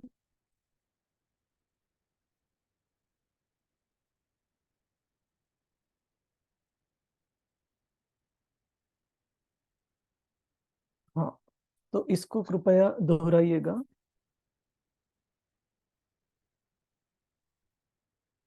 तो अभी तक के जो प्रस्तावना और मंत्र क्रमांक 1 से 3 में हमने देखा कि भगवान ने ये जगत कैसे बनाया है, किस कारणवश बनाया है, इस जगत में रहने की जो मानसिकता होनी चाहिए, जो व्यक्ति की चेतना होनी चाहिए, वो किस प्रकार से होनी चाहिए, किन चीजों का व्यक्ति ने स्वीकार करना चाहिए, किन चीजों को व्यक्ति ने स्वीकार नहीं करना चाहिए, ये जानकर कि ये भगवान ने मेरे लिए कोटा नहीं दिया गया है। ठीक है, तो हम मंत्र क्रमांक 4, श्लोक क्रमांक 4 से आगे 4 श्लोकों में ये समझेंगे कि हम भगवान को समझने की जो विधि है वो सही रूप से क्या है, भगवान को हम सही रूप से कैसे जान सकते हैं, उनके अलग अलग जो कैरेक्टरिस्टिक्स, जो गुणधर्म बताए गए हैं ईशोपनिषद में, उसके द्वारा। तो कृपया इसको दोहराने की कोशिश कीजिएगा। अनेजदेकं मनसा जवीयो अनेजदेकं मनसा जवीयो नैनद्देवा आप्नुवन् पूर्वमर्षत्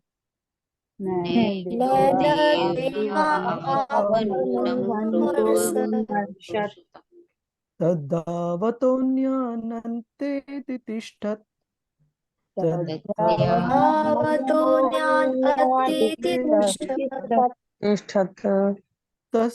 तस्मिन् अपो मातर ईश्वा दधाति।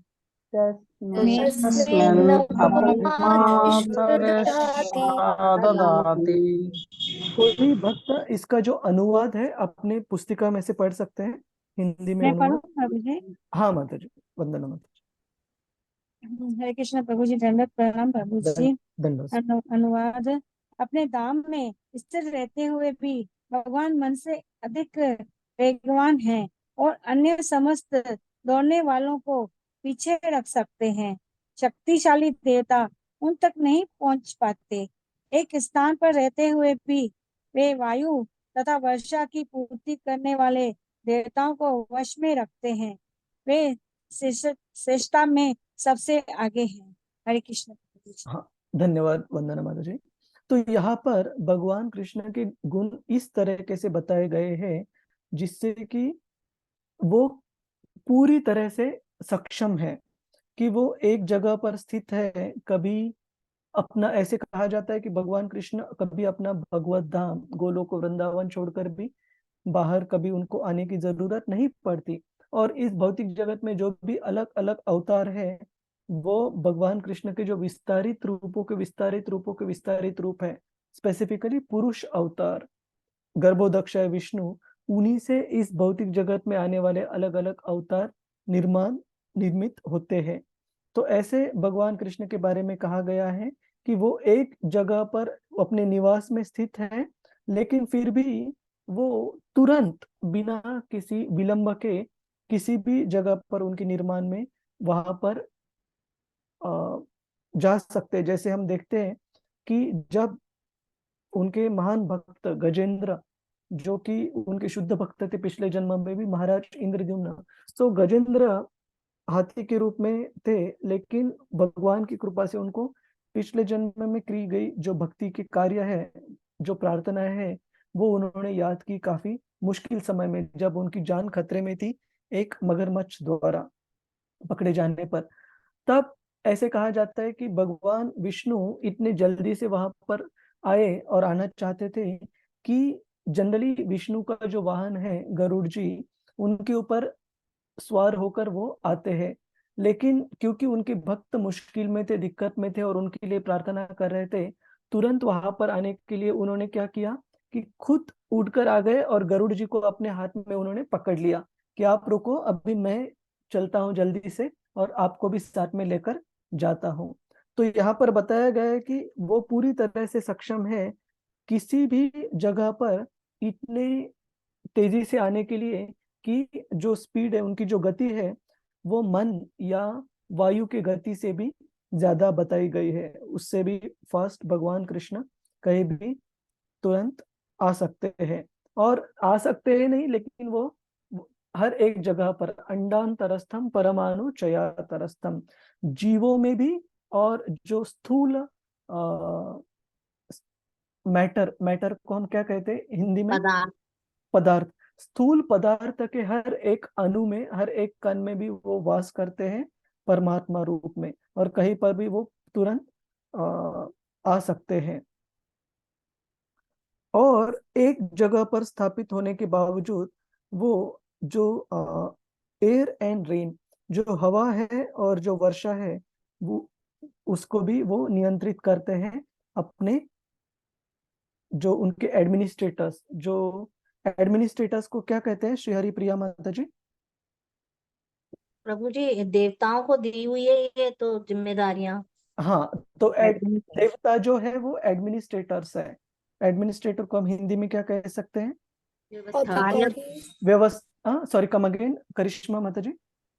व्यवस्थापक। अधिकारी। Okay, okay. संजय प्रभु जी, आप कुछ कह रहे थे? व्यवस्थापक। व्यवस्थापक। ओके, व्यवस्थापक मतलब मैनेजर। ओके। तो उन्होंने जो जिनको अधिकार या जिनको ये व्यवस्थापन की जिम्मेदारी दी गई है, वो देवताओं द्वारा एक जगह पर वो खुद स्थित होकर भी सारी चीजें नियंत्रित करते हैं। तो इसके बारे में श्रील प्रभुपाद जी तात्पर्य में लिखते हैं कि कैसे उदाहरण दिया जाता है अग्नि का। अग्नि एक जगह पर स्थित होने के बावजूद वो अलग अलग, मतलब अपने पूरे जो एरिया ऑफ इन्फ्लुएंस, उनके प्रभाव का जो प्रभाव क्षेत्र है, वहां पर वो रोशनी और उष्णता दोनों को प्रदान करता है। उसी तरीके से भगवान कृष्ण जो आध्यात्मिक जगत में वास करते हैं, वो पूरे इस भौतिक जगत में अपनी जो अलग अलग शक्तियां है, परस्य शक्तिर विविधैव श्रूयते, कि उनके अलग अलग प्रकार की शक्तियों से वे पूरे इस भौतिक जगत में विस्तारित रूप में है। श्रील प्रभुपाद जी यहाँ पर बताते हैं श्री ईशोपनिषद का यह चौथा मंत्र बहुत। प्रभु जी आपने स्क्रीन शेयर नहीं किया है। ओह, स्क्रीन शेयर नहीं किया, sorry sorry, I Yes. Thought I share.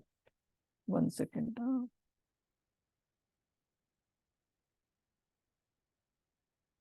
हाँ, इसके पहले कुछ स्लाइड नहीं थी, ये चौथा ही श्लोक का स्लाइड है। श्रील प्रभुपाद जी बताते हैं अपने तात्पर्य में, श्री ईशोपनिषद का यह चौथा मंत्र बहुत स्पष्ट रूप से सुझाव देता है कि पूर्ण सत्य अंततः परम पुरुष है, अन्यथा उनकी साकार रूप के समर्थन में इतने सारे विवरणों का उल्लेख करने की आवश्यकता नहीं होती। तो आप में से कोई ये बता सकते हैं श्रील प्रभुपाद जी ये तात्पर्य क्यों लिख रहे हैं, क्या रिलेवेंस है इसका ईशोपनिषद के मंत्र के रिलेशन में, क्या महत्व है इसका? हमने एकदम हाँ, यस प्रभु जी, वो शायद ये क्लियर करना चाहते हैं कि भगवान साकार हैं और वो निराकार नहीं है। हाँ, बिल्कुल सही। ये प्रस्थापित करना चाहते हैं कि भगवान किस तरीके से साकार रूप में वास करते, निराकार नहीं है। लेकिन ये स्थापित करने के लिए जरूरत क्या है स्पेसिफिकली ईशोपनिषद के तात्पर्य में, क्यों ईशोपनिषद का रिलेवेंस क्या है, ये हमने शुरू में चर्चा की थी। प्रभु जी वो ये कहना चाहते हैं कि श्री कृष्ण हर चीजों में है, हर कण कण में है, हर जगह पे है और वही पूर्ण है। हाँ, वो हर जगह पर है, पूर्ण है और साकार रूप में है ना। Lord is personal. और श्रील प्रभुपाद जी ये तात्पर्य में इसलिए स्ट्रेस कर रहे हैं कि ईशोपनिषद के मंत्रों का उपयोग बहुत सारे इम्पर्सनलिस्ट, जो मायावादी फिलोसोफर्स है, उनके द्वारा किया जाता है भगवान निराकार है यह स्थापित करने के लिए। और श्रील प्रभुपाद जी ने ये ईशोपनिषद किताब, हमने शुरू में चर्चा की थी कि ये श्रील प्रभुपाद जी ने किताब नहीं लिखी है। श्रील प्रभुपाद जी ने बैक टू गॉडेड मैगजीन के लिए आर्टिकल्स लिखे थे इस्कॉन की स्थापना करने से पहले, पाश्चात्य देशों में जाने से पहले। उन आर्टिकल्स को कंपाइल कर भक्तों ने ये ईशोपनिषद किताब पब्लिश की है। तो क्योंकि मायावादी जो तत्वज्ञानी है, इन ईशोपनिषद के जो श्लोक है उसका इस्तेमाल भगवान को निराकार रूप भी नहीं बोल सकते, क्योंकि वो रूप नहीं है, निराकार अवस्था में स्थापित करने के लिए करते हैं। भगवान के शुद्ध भक्त श्रील प्रभुपाद जी उन्हीं श्लोकों के ऊपर टिप्पणी दे रहे हैं भगवान के साकार रूप के समर्थन में। तो आप सभी को ये समझ में आ गया कि ईशोपनिषद के इन जनरल जो श्लोक है उसका इस्तेमाल करने वाले जो मेन व्यक्ति है वो है जो मायावादी तत्वज्ञानी है। तो श्रील प्रभुपाद जी ने वैष्णव कमेंट्री, वैष्णव टिप्पणी प्रस्तुत की है ताकि इन श्लोकों के आधार पर भगवान कृष्ण को साकार रूप में भी जान पाए। ठीक है, ये एक कारण है। और दूसरा कारण है, ये भी हमने देखा था प्रस्तावना में, कि ईशोपनिषद ये श्रुति भाग में आता है वैदिक ग्रंथों के। तो हमारे जो आचार्य है इन्होंने श्रुति और स्मृति दोनों शास्त्रों में से रेफरेंसेस दिए हैं भगवान कृष्ण के बारे में समझाने के लिए। जैसे स्मृति में से, इतिहास में से हम देखते हैं महाभारत, रामायण, और महाभारत का ही जो भाग है गीतोपनिषद वो बताया गया है। और श्रुति जो है वैदिक शास्त्रों का भाग, उसमें से ईशोपनिषद श्रील प्रभुपाद जी ने सेलेक्ट किया है, चूज किया है भगवान कृष्ण के बारे में बताने के लिए। तो ये दो रेफरेंसेस हैं, ये दोनों क्लियर है प्रभु जी, माता जी, कोई इसमें डाउट है? हरे कृष्णा प्रभु जी। तो श्रील प्रभुपाद जी ने श्री ईशोपनिषद को यूज करके जो अपनी उन्होंने दी है व्याख्या, वो इसलिए दिए ताकि, क्योंकि यहाँ पर हर जगह शायद ईश्वर या ईश यूज हुआ है, इसलिए कि उसको रीइंफोर्स कर सकें कि कृष्ण ही साकार स्वरूप भगवान है। हाँ, क्योंकि ये ईशोपनिषद के मंत्रों में भगवान के बारे में जो वर्णन दिया गया है वो एज अ थर्ड पर्सन दिया गया है कि भगवान कृष्ण का गुण ये है। ऐसे नहीं बताया गया है कि पूर्ण पुरुषोत्तम भगवान कृष्ण ये करते हैं, ऐसे बताया गया है कि उनका गुण ये है, वो उनका निर्माण इस तरह से है। तो कभी कभी मायावादी इसका गलत फायदा उठाते हैं ये जताने के लिए कि भगवान कृष्ण निराकार है। लेकिन श्रील प्रभुपाद जी उस सेम श्लोकों का बेसिस के ऊपर, उसका उदाहरण लेकर श्रील प्रभुपाद जी वैष्णव जो सिद्धांत है वो प्रस्तुत कर रहे हैं कि भगवान का साकार रूप कैसे उनके निराकार से भी ज्यादा ये है, प्रोमिनेंट है। प्रोमिनेंट को क्या कहते हैं हम? उत्कृष्ट। उत्कृष्ट है, करेक्ट, ज्यादा भी श्रेष्ठ है। जी। ठीक है, तो ये एक कारण है। और दूसरा कि ईशोपनिषद बहुत ही वैदिक ग्रंथों के महत्वपूर्ण भाग से आता है। श्रुति ग्रंथों में उसका जो विभाजन है वो होता है, तो वहां से भी हमारे वैष्णव आचार्यों की टिप्पणी होनी चाहिए, इसलिए भी उसका श्रील प्रभुपाद जी ने चॉइस उसकी भी की। ठीक है, नहीं तो फिर वैदिक ग्रंथों का, जैसे हमने देखा था इंट्रोडक्शन के स्लाइड से, कि श्रुति ग्रंथों में से ईशोपनिषद पकड़ा है, स्मृति में से भगवद गीता पकड़ी है, और जो आचार्य वैष्णव आचार्यों की जो टिप्पणी है उससे श्रील प्रभुपाद जी ने भक्ति रसामृत सिंधु और उपदेशामृत, श्री उपदेशामृत, हाँ ये, भक्ति वैष्णव आचार्य रूप गोस्वामी से ना प्रभु जी। हाँ, तो ये 4 ग्रंथों की श्रील प्रभुपाद जी ने सिलेक्शन की अभ्यास के लिए अपने भक्तों के। ठीक है, किसी का कोई सवाल है इसके बारे में? हरे कृष्णा। शशि माता जी, संजय प्रभु, बाकी आरती माता जी। आरती माता जी आज शांत है एकदम। आरती माता जी सब ठीक है? जी प्रभु जी, हरे कृष्णा, दंडवत प्रणाम। हरे कृष्णा, दंडवत माता जी। हम आगे बढ़ते हैं।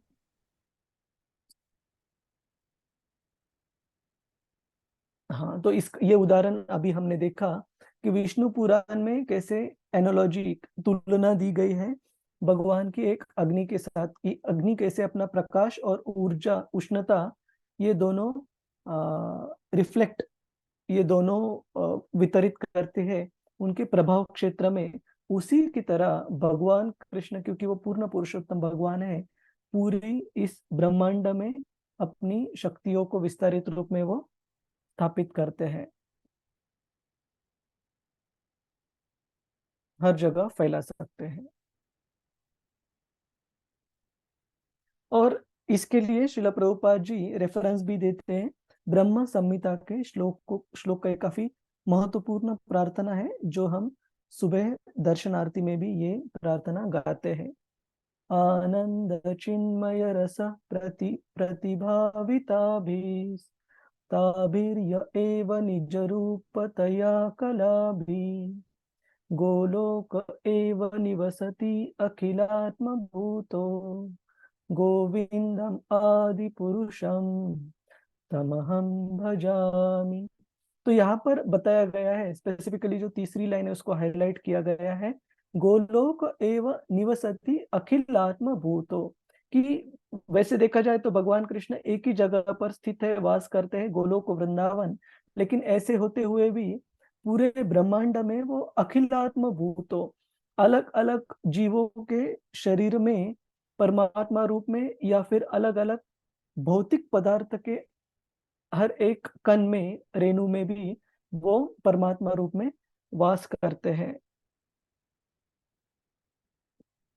मैं आदि भगवान गोविंद की पूजा करता हूँ, जो राधा के साथ अपने लोग गोलोक वृंदावन में रहते हैं, जो उनकी अपनी आध्यात्मिक छवि के समान है, और जो उनके विश्वास पात्र सखियों की संगति में 64 कलात्मक गतिविधियों से युक्त परमानंद शक्ति के अवतार है।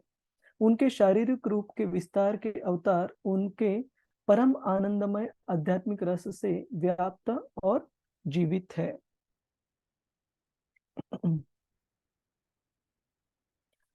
तो इस पर्टिकुलर, ये जो पर्टिकुलर मुद्दा है, तत्व है, इसका लाभ क्या है कि भगवान कृष्ण हर एक जगह पर उपस्थित है। कि हम देखते हैं शरणागति में श्रील भक्ति विनोद ठाकुर जी एक भक्त के समर्पण के 6 अलग अलग मुद्दे बताते, 6 अलग अलग समर्पण के तत्व बताते हैं। उसमें से एक तत्व है कि भगवान के ऊपर पूरा विश्वास होना, कि अवश्य रक्षिबे कृष्ण। एक भक्त का भगवान के ऊपर पूरा विश्वास रहता है, और ये विश्वास हम आर्टिफिशियली मतलब आर्टिफिशियली को हम हिंदी में क्या कहते हैं माता जी? कृत्रिम। कृत्रिम, हाँ, कृत्रिम रूप से इस विश्वास को दर्शा नहीं सकते। ये विश्वास सही में हमें विकसित करना जरूरी है अपने भक्ति के आधार पर।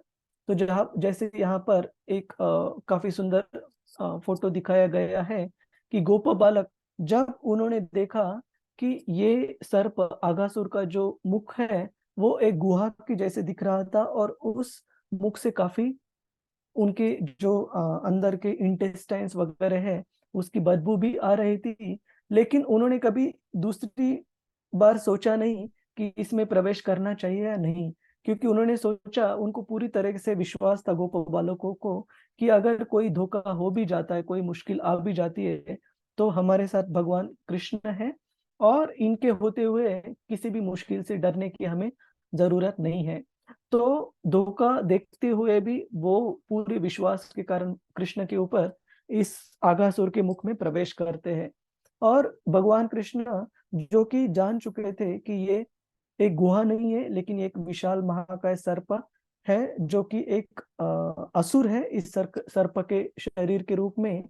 तो न चाहते हुए भी भगवान कृष्ण इस सर्प के शरीर में उन्होंने प्रवेश किया, क्योंकि उनके जो प्रियजन, उनके जो गोपा भक्त थे, गोपा बालक, उन्होंने इस सर्प के शरीर में प्रवेश किया था। तो उनको बचाने के लिए भगवान कृष्ण भी इस अघासुर के शरीर में उन्होंने प्रवेश किया। और यहाँ पर इस शरणागति के, जिसके बारे में हमने अभी रेफरेंस दिया, 6 जो गुण है, जो तत्व है शरणागति के, वो यहाँ पर बताए हैं। अनुकूलस्य संकल्प, प्रतिकूलस्य वर्जनम, रक्ष इति रक्ष रक्षिष्यत इति विश्वासो, गोप्तृत्वे वर्णम तथा आत्म निक्षेप कार्पण्य षट विधा शरणागति। तो एक समर्पित भक्त के 6 प्रकार के गुण यहाँ पर बताए गए हैं। जो भक्ति के लिए अनुकूल चीजें हैं उनका वो स्वीकार करते हैं, जो प्रतिकूल चीजें हैं उसको वर्जित करते हैं, उसको अस्वीकार करते, त्याग करते हैं। रक्षिष्य इति विश्वासो, और भगवान कृष्ण हमेशा उनका रक्षण करेंगे। और रक्षण कभी भी ये मतलब नहीं कि रक्षण का मतलब है हमारे भौतिक शरीर के रूप में रक्षण करेंगे। कभी कभी भगवान कृष्ण भौतिक शरीर से भी ज्यादा महत्वपूर्ण है हमारी आध्यात्मिक प्रगति की रक्षा करना। जैसे श्रील प्रभुपाद जी के जीवन में एक बार हम देखते हैं कि एक मंदिर के सदस्य एक हाईवे पर काफी जोर से स्पीड से गाड़ी चला रहे थे, और अनफॉर्चुनेटली उस गाड़ी में उनकी दुर्घटना हो गई और दुर्घटनावश मृत्यु भी हो गई। तो श्रील प्रभुपाद जी को जब पूछा गया कि ये भक्त जो उस गाड़ी में प्रवास कर रहे थे, क्या वो भगवत धाम लौटे, तो श्रील प्रभुपाद जी ने सबसे पहला प्रश्न पूछा कि जब गाड़ी की दुर्घटना हुई तो गाड़ी की स्पीड क्या थी, गति क्या थी। तो जो भी उत्तर था वो याद नहीं, लेकिन श्रील प्रभुपाद जी ने बताया कि भगवान उनकी रक्षा करेंगे प्रोवाइडेड उनकी जो गति है वो एक सीमित हो, है ना। तो भगवान की रक्षा का मतलब ये नहीं कि हम जैसे चाहे मन चाहे हम हमारा बर्ताव करें, वर्तन करें, जो चाहे हम बिहेव करें, और फिर भी अपेक्षा करें कि भगवान कृष्ण हमेशा हमारी रक्षा करेंगे। तो रक्षा का मतलब है कि भगवान कृष्ण हमारी आध्यात्मिक विकास जो है, आध्यात्मिक जो प्रगति है उसकी रक्षा करेंगे। लेकिन हमने खुद के आदान प्रदान में, खुद के हमारे बिहेवियर में भी हमने जिम्मेदारी से काम करना चाहिए। ऐसे नहीं कि भगवान की भक्ति को स्वीकार कर लिया मतलब जैसे चाहे वैसे बर्ताव करे। तो भगवान का रक्षण तभी लागू है जब तक हम हमारे भक्ति के तत्वों का पालन करते हुए हमारे जीवन को निभाएंगे, नहीं तो कोई भी बर्ताव करने से भगवान के रक्षण को हम अज्यूम नहीं कर सकते। किसी का कोई सवाल है इन ये जो मुद्दे यहाँ पर बताए गए हैं? हरे कृष्ण। नहीं प्रभु जी, नहीं प्रभु जी। ठीक, नहीं प्रभु जी। हम आगे बढ़ते हैं। तो भगवान कृष्ण हर एक जगह पर स्थापित है, इसका एक भक्त को विश्वास रहता है कि वो रक्षा जरूर करेंगे। जैसे बचपन में मैं कभी पूछता था अपने माता पिता को या वरिष्ठ जो भी रिलेटिव्स में लोग थे कि भगवान कहाँ रहते थे, तो हमेशा अपवर्ड्स दिखाते थे कि आकाश में रहते थे।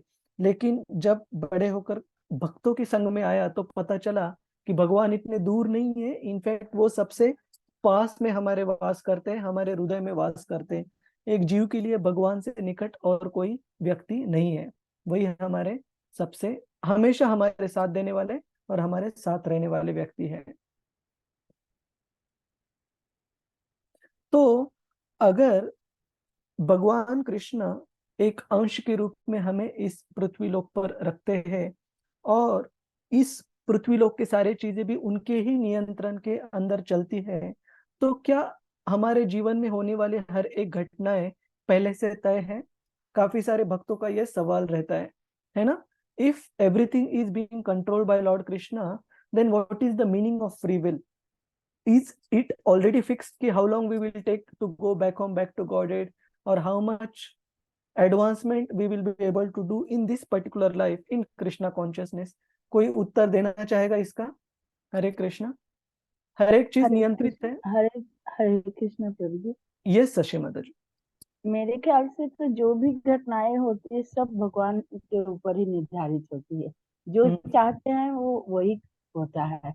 हाँ, अपने बस का कुछ भी नहीं है। अपनी मर्जी से तो एक पत्ता भी नहीं हिल सकता, तोड़ना तो दूर की बात। तो क्या माता जी, मैं मतलब कोई लोग इसका गलत अर्थ इस प्रकार से निकालते हैं कि ठीक है, हर कोई चीज अगर भगवान की ही मर्जी से होती है तो मुझे प्रयास करने की जरूरत क्या है फिर, है ना? ये गलत अर्थ निकालते हैं इसका। वो तो हमारा कर्म है प्रभु जी। हम अपने से चाहे जितना भी प्रयास करें, लेकिन जो लिखा हुआ है भाग्य में, वो भगवान ने लिखा है, वही होना है जो वो चाहेंगे। हमारे चाहने से कुछ नहीं होता। देखिए, इसके बारे में भी आपको मैं हाँ मत एक मिनट बस, श्रीमद् भागवतम से रेफरेंस बता सकता हूँ, जहाँ श्रील प्रभुपाद जी तात्पर्य में लिखते हैं कि बहुत जघन्य, बहुत ज्यादा जघन्य मतलब इंटेंस जो सिंफुल रिएक्शंस है, जो पाप कृत्य है, वो करने से आयुष्मान भी कम हो जाता है।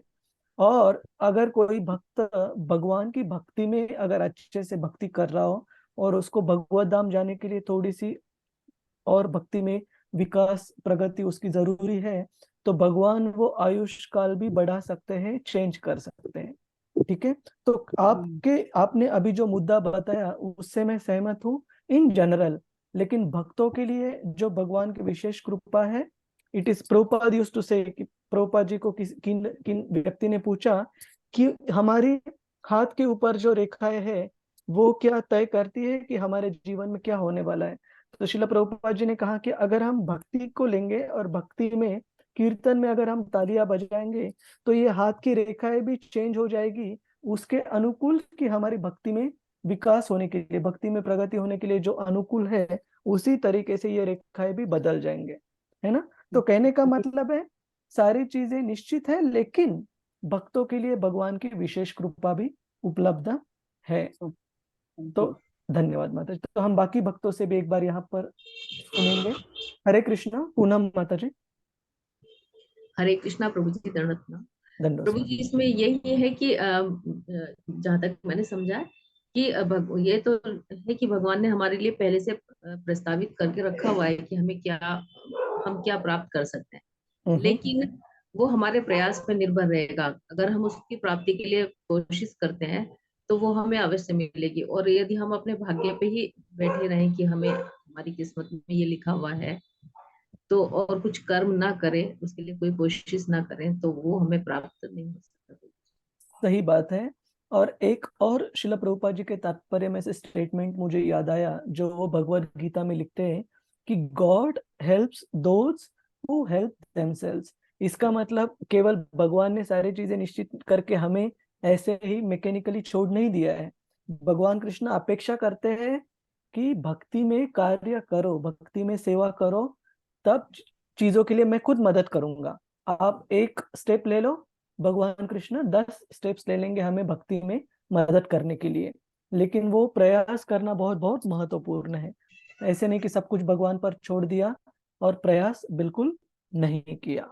बहुत बहुत धन्यवाद पूनम बिंदल माता जी। संजय प्रभु। हरे कृष्णा।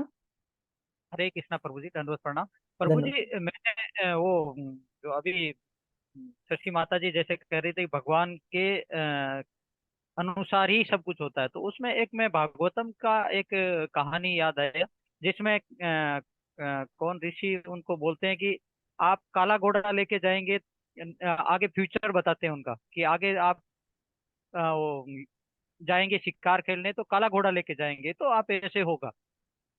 अगर तो उसका फ्यूचर बाद में वो काला घोड़ा लेके ही जाते हैं। उस दिन घुड़शाला में खाली काला घोड़ा होता है, फिर कि वो आप उत्तर दिशा में नहीं जाएंगे तो फिर वो उत्तर दिशा में ही जाते हैं। तो ऐसा करके वो एक कहानी याद आई प्रभु जी, वो मैं प्रॉपरली याद नहीं रहा, लेकिन वो कहानी एकदम सुटेबल, जैसे भगवान के प्रारब्ध के हिसाब से वो कहानी है। हरे धन्यवाद संजय प्रभु. So maybe we'll take a couple of more insights from devotees. Shri Haripriya Mataji, Hare Krishna. हरे कृष्णा प्रभु जी, दंडवत प्रणाम। धन्यवाद. ये जो शशि माता जी ने कहा कि जो होता है वो भाग्य में फिक्स है और भगवान की द्वारा हमारी नियति स्थापित है, ये बात बिल्कुल सही है कि हम उसे बदल भी नहीं सकते और भगवान ने पूरा गेम प्लान बना के रखा हुआ है कि अब ए होगा, बी होगा, सी होगा। परंतु जब हम कृष्ण भावना भावित हो जाते हैं और जब भगवान को ढंग से समझने लगते हैं और भक्ति मार्ग पे जब चलते हैं, तो हमारा जो रिएक्शन होता है हर सिचुएशन में वो बहुत डिफरेंट हो जाता है। जो उसकी एब्सेंस में एक अलग तरीके का रिस्पॉन्स होता है। जैसे मैं एक उदाहरण देना चाहूंगी कि जब कोविड हुआ था तो मेरे बेटे का तब 12th चल रहा था, तो 2020 में तो वो बहुत फ्रस्ट्रेटेड हो गया था और बहुत परेशान कि अभी इसकी वजह से सारे एग्जाम्स पोस्टपोन हो गए हैं और एंट्रेंस एग्जाम भी नहीं हो रहा है और मैं घर में ही रह गया और फिर सारे मेड्स और सब लोग, तब कुछ भी सुविधाएं उपलब्ध नहीं थी। तो घर में जितने भी लोग थे तो उसने बर्तन मांजना भी सीखा, कपड़ा धोना भी सीखा और खाना बनाना वगैरह भी सीखा। तो उस समय क्योंकि बच्चों ने बचपन से, क्योंकि आप देखेंगे तो एजुकेशन सिस्टम में पहले तो पढ़ते हैं और सक्षम होने की वजह से सारी सुविधाएं उपलब्ध थी, परंतु उस पैच में जब किया तब कुछ थोड़ा सा खुड़खुड़ बुड़बुड़ करके कि ये कहाँ फंस गए हैं, कैसा हो गया है। परंतु जब फिर एडमिशन हुआ उसको हॉस्टल में, नेशनल लॉ स्कूल में उसका सिलेक्शन हो गया जब लेटर, और वहां जब वो हॉस्टल गया तो पहले मुझे ये चिंता होती थी कि हॉस्टल जाएगा तो कैसे मैनेज करेगा, पर वहां जाके वो जो चीजें उसने उस पैच में लर्न करी, भले ही पहले दुख से किया, फिर उस चीज को उसने अपना लिया और फिर जब वो सिचुएशन वहां पर आई हॉस्टल में तो उसने कभी कंप्लेन ही नहीं किया और वहां जाके उसको लगा मम्मा आई एम वेरी फाइन, मतलब मैं बहुत सुखी हूँ, आनंद से हूँ। और उसका रिस्पॉन्स ही चेंज हो गया कि यहाँ पे कपड़े खुद ही धोने पड़ रहे हैं या खाना थोड़ा सा 19-20 मिल रहा है मेस में। तो वो सारी कंप्लेंट्स जो घर में होती थी वो भी चली गई उसकी। सही बात है माता जी. तो जरूर ये जैसे आप में से काफी भक्तों ने कहा कि हमारे जो प्रयत्न है, हमारे जो प्रयास है वो बहुत मायने रखते हैं. और दूसरी चीज श्रील प्रभुपाद जी तो तात्पर्य में भी बताते हैं कि एक भक्त के लिए, जैसे अभी माता जी ने कहा कि एक भक्त के लिए जो कर्मिक एक्शन रिएक्शन की जो पूरी गणित है वो भगवान कृष्ण अपनी माया शक्ति के आधिपत्य में नहीं रखते हैं, भक्त के लिए खुद चार्ज लेते हैं. तो भक्त को जो करेक्शन भी देना है, जो दुरुस्ती भी करनी है, वो भगवान कृष्ण खुद अरेंज करते हैं, ना कि एक कर्मी व्यक्ति के लिए जिसके लिए केवल और केवल माया शक्ति उनका गणित सब देखती है कि क्या कार्य किए हैं और उसकी रिएक्शन क्या होनी चाहिए. बट एक भक्त के लिए भगवान कृष्ण स्वयं उसके जीवन का चार्ज लेते हैं. तो maybe will take one more input. Vandana माता जी, हरे कृष्णा. हरे कृष्णा प्रभु जी, दंडवत प्रणाम प्रभु जी। धन्यवाद. चलिए, सब भगवान तो करते ही हैं, फिर भी हम अगर कोई गलती करते हैं तो उसकी सजा भोगनी पड़ती है, क्योंकि भगवान ने हमको तो बुद्धि तो देके ही रखी है ना। हम अगर बुद्धि से काम नहीं लेंगे तो गलती कर बैठेंगे। जैसे कि हमारी गाड़ी है, हमने ड्राइवर को दी, गाड़ी हमारी है, ऐसे ही संसार भगवान का है और हमने ड्राइवर को गाड़ी दी चलाने को, ड्राइवर ने ठीक से चला ही नहीं, किधर ठोक दिया तो ड्राइवर को तो लगेगा ही, उसमें तो भगवान की या मेरी गलती नहीं है, मुझे कोई सजा नहीं मिलेगी। ऐसे ही संसार भगवान का है, लेकिन अगर हम लोग बेवकूफी से काम करेंगे तो हमें कष्ट मिलेगा ही। उसमें भगवान का कुछ ये दोष नहीं है, उसमें हमको बुद्धि चलानी है। वो भगवान ने हमको स्वतंत्रता दे रखी है, आपको ये करो या वो करो, बुद्धि से काम लो, सही करो। धन्यवाद माता जी. और इसी के अभी जो माता जी ने उदाहरण दिया, वैसे एक उदाहरण याद आया मुझे श्रील प्रभुपाद जी के जीवन में, जब श्रील प्रभुपाद जी ने अपने शिष्यों को, कुछ गिने चुने शिष्यों को इंग्लैंड में भेजा था कृष्ण भावना का प्रचार प्रसार करने के लिए. तब भक्तों ने वह काफी शिला प्रभुपाद जी की कृपा से बहुत अच्छे से प्रचार प्रसार किया, काफी बड़े बड़े इन्फ्लुएंशियल प्रभावशाली व्यक्तियों को भक्ति में लाया उन्होंने। और श्री जगन्नाथ रथ यात्रा का आयोजन किया, सबसे पहली रथ यात्रा लंदन में। तो उस रथ यात्रा में काफी चीजें जैसे प्लान की थी वैसे हुई नहीं। कि ऐसे हुआ कि वो रथ ठीक से नहीं बना था, तो रथ का जो पहिया है वो निकल आया और काफी मिसमैनेजमेंट हो गया। तो भक्त काफी आ, अपने आप से ही निराश हो गए, उदास हो गए। तो उन्होंने शिला प्रभुपाद जी को खत लिखा। तो उन भक्तों ने लिखा उस खत में कि शिला प्रभुपाद जी, क्या ये जो सारा मिसमैनेजमेंट हो गया और काफी प्लानिंग में गड़बड़ हो गई रथ यात्रा की, क्या ये हमारी भक्ति में, भक्ति का हमारा जो स्तर है इमेच्योरिटी की वजह से, अपरिपक्वता की वजह से हुई ये सारी गड़बड़? तो शिला प्रभुपाद जी का उनको रिप्लाई आया कि it is not due to immaturity in devotional service, it is due to improper engineering। मतलब शिला प्रभुपाद जी इतने प्रैक्टिकल थे कि उन्होंने एकदम रूट कॉज को तुरंत लिखा कि आपने रथ बनाने में बेसिक चीजों में ही गड़बड़ कर दी। इसकी वजह से आप एक्सपेक्ट नहीं कर सकते कि आप उस इंजीनियरिंग की बेसिक चीजों का पालन नहीं करोगे और जगन्नाथ जी सब कुछ संभाल लेंगे। ये गलत है ना? तो बेसिक जो हमारे प्रयास है वो ठीक से होने चाहिए और जगन्नाथ जी जरूर इसके लिए सपोर्ट करेंगे। या कुछ दिनों पहले एक बहुत ही अनफॉर्चुनेट एक इंसिडेंट हुई थी रथ यात्रा में ही, कि नॉर्थ ईस्ट में एक जगह पर हमारे अंतर्राष्ट्रीय कृष्ण भावनामृत संघ के ही भक्तों की रथ यात्रा उन्होंने आयोजित की थी और बड़े उत्साह से काफी लोग उसमें भाग लेकर चल रहे थे रथ के साथ में। लेकिन चलते वक्त रथ की जो ऊंचाई है, जो उसका टॉप है, उसके तरफ उन्होंने ध्यान नहीं दिया और अनफॉर्चुनेटली वो जो टॉप है वो एक इलेक्ट्रिक वायर के टच में आ गया, लाइव वायर। तो काफी दुर्घटना हुई थी। तो कहने का मतलब है कि इस भौतिक जगत में ये सोचकर फायदा नहीं, क्योंकि हम भगवान कृष्ण के भक्ति में हैं तो जो बेसिक जिम्मेदारी है उसकी तरफ हम इग्नोर करेंगे या ध्यान नहीं देंगे, और भगवान ने फिर भी वो बचानी चाहिए। बेसिक जो जिम्मेदारी है उसकी तरफ एकदम अच्छे से ध्यान देकर अगर हम प्रयास करेंगे, उसके बाद फिर हम भगवान की कृपा अपेक्षा कर सकते हैं। ठीक है? सो मे बी इसके बाद वाली जो चर्चा है हम आगे की सेशन से करेंगे। किसी का कोई प्रश्न है? हरे कृष्णा। शशि माता जी। ये अभी जैसे परसों की बात है, मैं यहाँ से तो कुछ लेके नहीं गई थी, प्रभु जी ने एकदम से कह दिया कि प्रभुपाद जी के बारे में लिखो। मैं बोली प्रभु जी मैं तो कुछ भी नहीं लेके आई, ना बुक लेके आई, ना कॉपी लेके आई, कैसे लिखूंगी? कहते मैं एक दो पॉइंट बता देता हूँ, उसके अनुसार लिखो। और लिखा भी और बोला भी, जबकि मैं अपने आप से उम्मीद नहीं कर सकती थी, लेकिन बहुत अच्छा हो गया प्रभु जी। बहुत बढ़िया। हाँ, ये जरूर मैंने डाल रखा है ग्रुप में, ठीक है, मैं में डाला हुआ है मैंने। एक बार देखता हूँ माता जी। बहुत बहुत ठीक धन्यवाद। है, हरे कृष्णा प्रभु हरे जी, कृष्ण। धन्यवाद। धन्यवाद। तो ये बहुत महत्वपूर्ण मुद्दा है कि कभी हमारी पात्रताओं को समझकर ये नहीं समझना चाहिए कि हम भगवान कृष्ण की ये सेवा कर पाएंगे कि नहीं। ऐसे एक वो फेमस श्लोक है ना कि व्हाट इज दैट, मुखम करोति वाचालम पंगुम लंगायते गिरिम यत् कृपा तमहम वंदे श्री गुरुम दीन तारिणाम।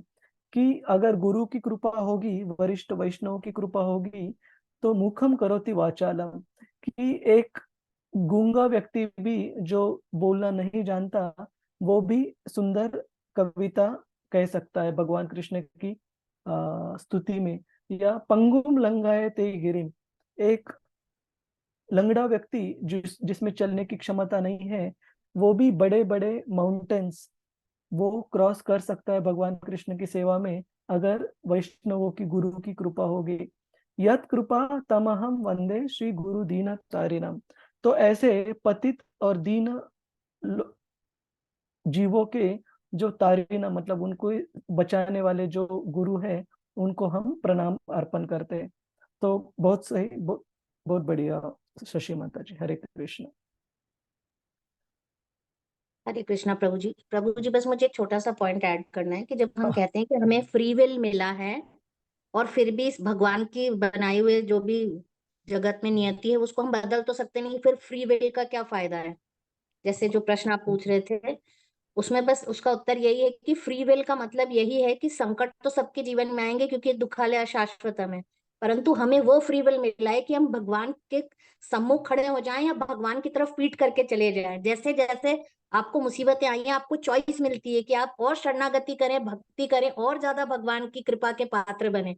और अगर हम उसी पॉइंट को छोड़कर भगवान से चिढ़ जाते हैं जैसे कई लोग करते हैं भौतिक संसार के कि मुझे और भगवान में आस्था नहीं है, भगवान नाम का कोई नहीं होता है, ये तो सब बातें हैं, तो वो विमुख होने का रास्ता चुन लेते हैं। और कुछ भक्त जो भक्ति योग के माध्यम से भगवान की तरह सन्मुख हो जाते हैं तो उनके तो बड़े बड़े कष्ट भी चुटकियों में खत्म हो जाते हैं बिना उन्हें मानसिक और परेशानी दिए। और यही बस मुझे कहना था प्रभु जी कि यही फ्री विल तो मिली है जीव को कि भगवान की तरफ जाना है या उनसे अलग जाना है।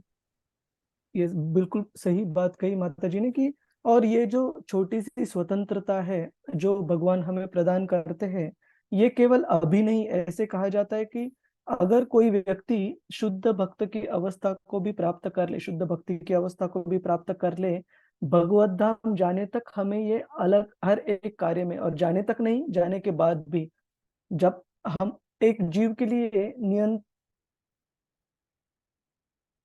क्या बोलते हैं उससे, इटरनली को क्या कहते हैं माता जी? निरंतर काल तक, निरंतर समय तक ये जो छोटी स्वतंत्रता भगवान ने दी गई है हमें, कि हमें उनकी सेवा में उनके अनुकूल हमारे कार्य करने हैं या उनसे विमुख होकर माया देवी को स्वीकार करना है। ये जो चॉइस है ये हमें हमेशा, ये स्वतंत्रता हमेशा हमारे साथ रहेगी, चाहे हम भक्त हो, अभक्त हो, या भक्ति में पूरी प्रगति कर कर शुद्ध भक्ति के स्तर पर जाए। ठीक है, और ये जरूरी है कि हम खुद की जो स्वतंत्रता है भगवान ने दी गई उसका सही इस्तेमाल करना सीख ले, है ना?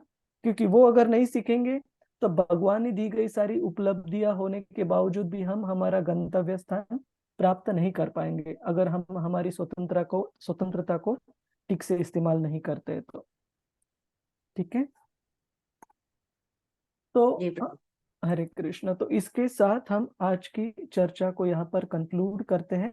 रजनी माता जी एक बार लाइव स्ट्रीमिंग बंद कर दीजिए। जी जी प्रभु जी। फिर मुझे कुछ पूछना था। हरे कृष्ण।